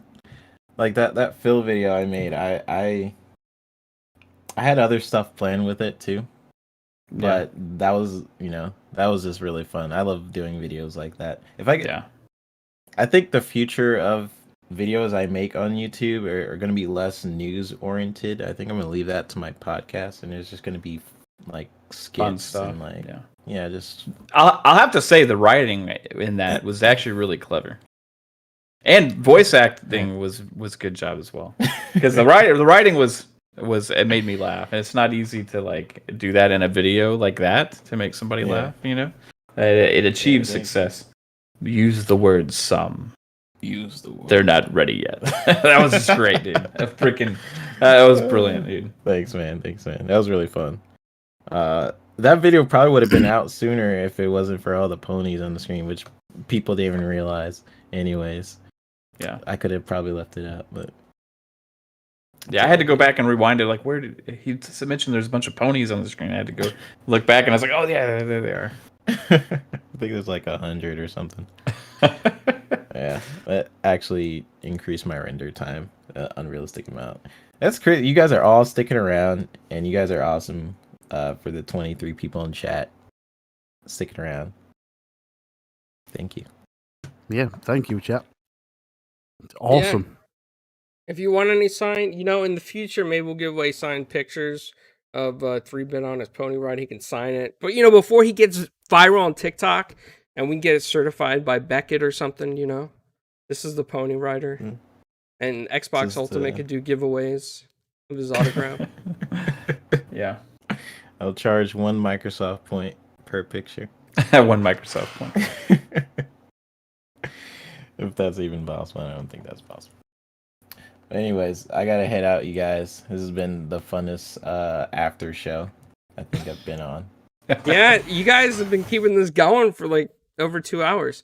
Matt, where can people find you when you're not making videos of pony rides and 3-Bit together? So on to my second outro, everybody. Hey, what's up? Thanks for tuning into the show. It was a blast hanging out, especially in the after show that we kind of spontaneously did. It was awesome. Check out Twitter, Fun Speculation, YouTube, Fun Speculation, where you can find Xbox Ultimate Podcast. You can also find Fun Pop Podcast.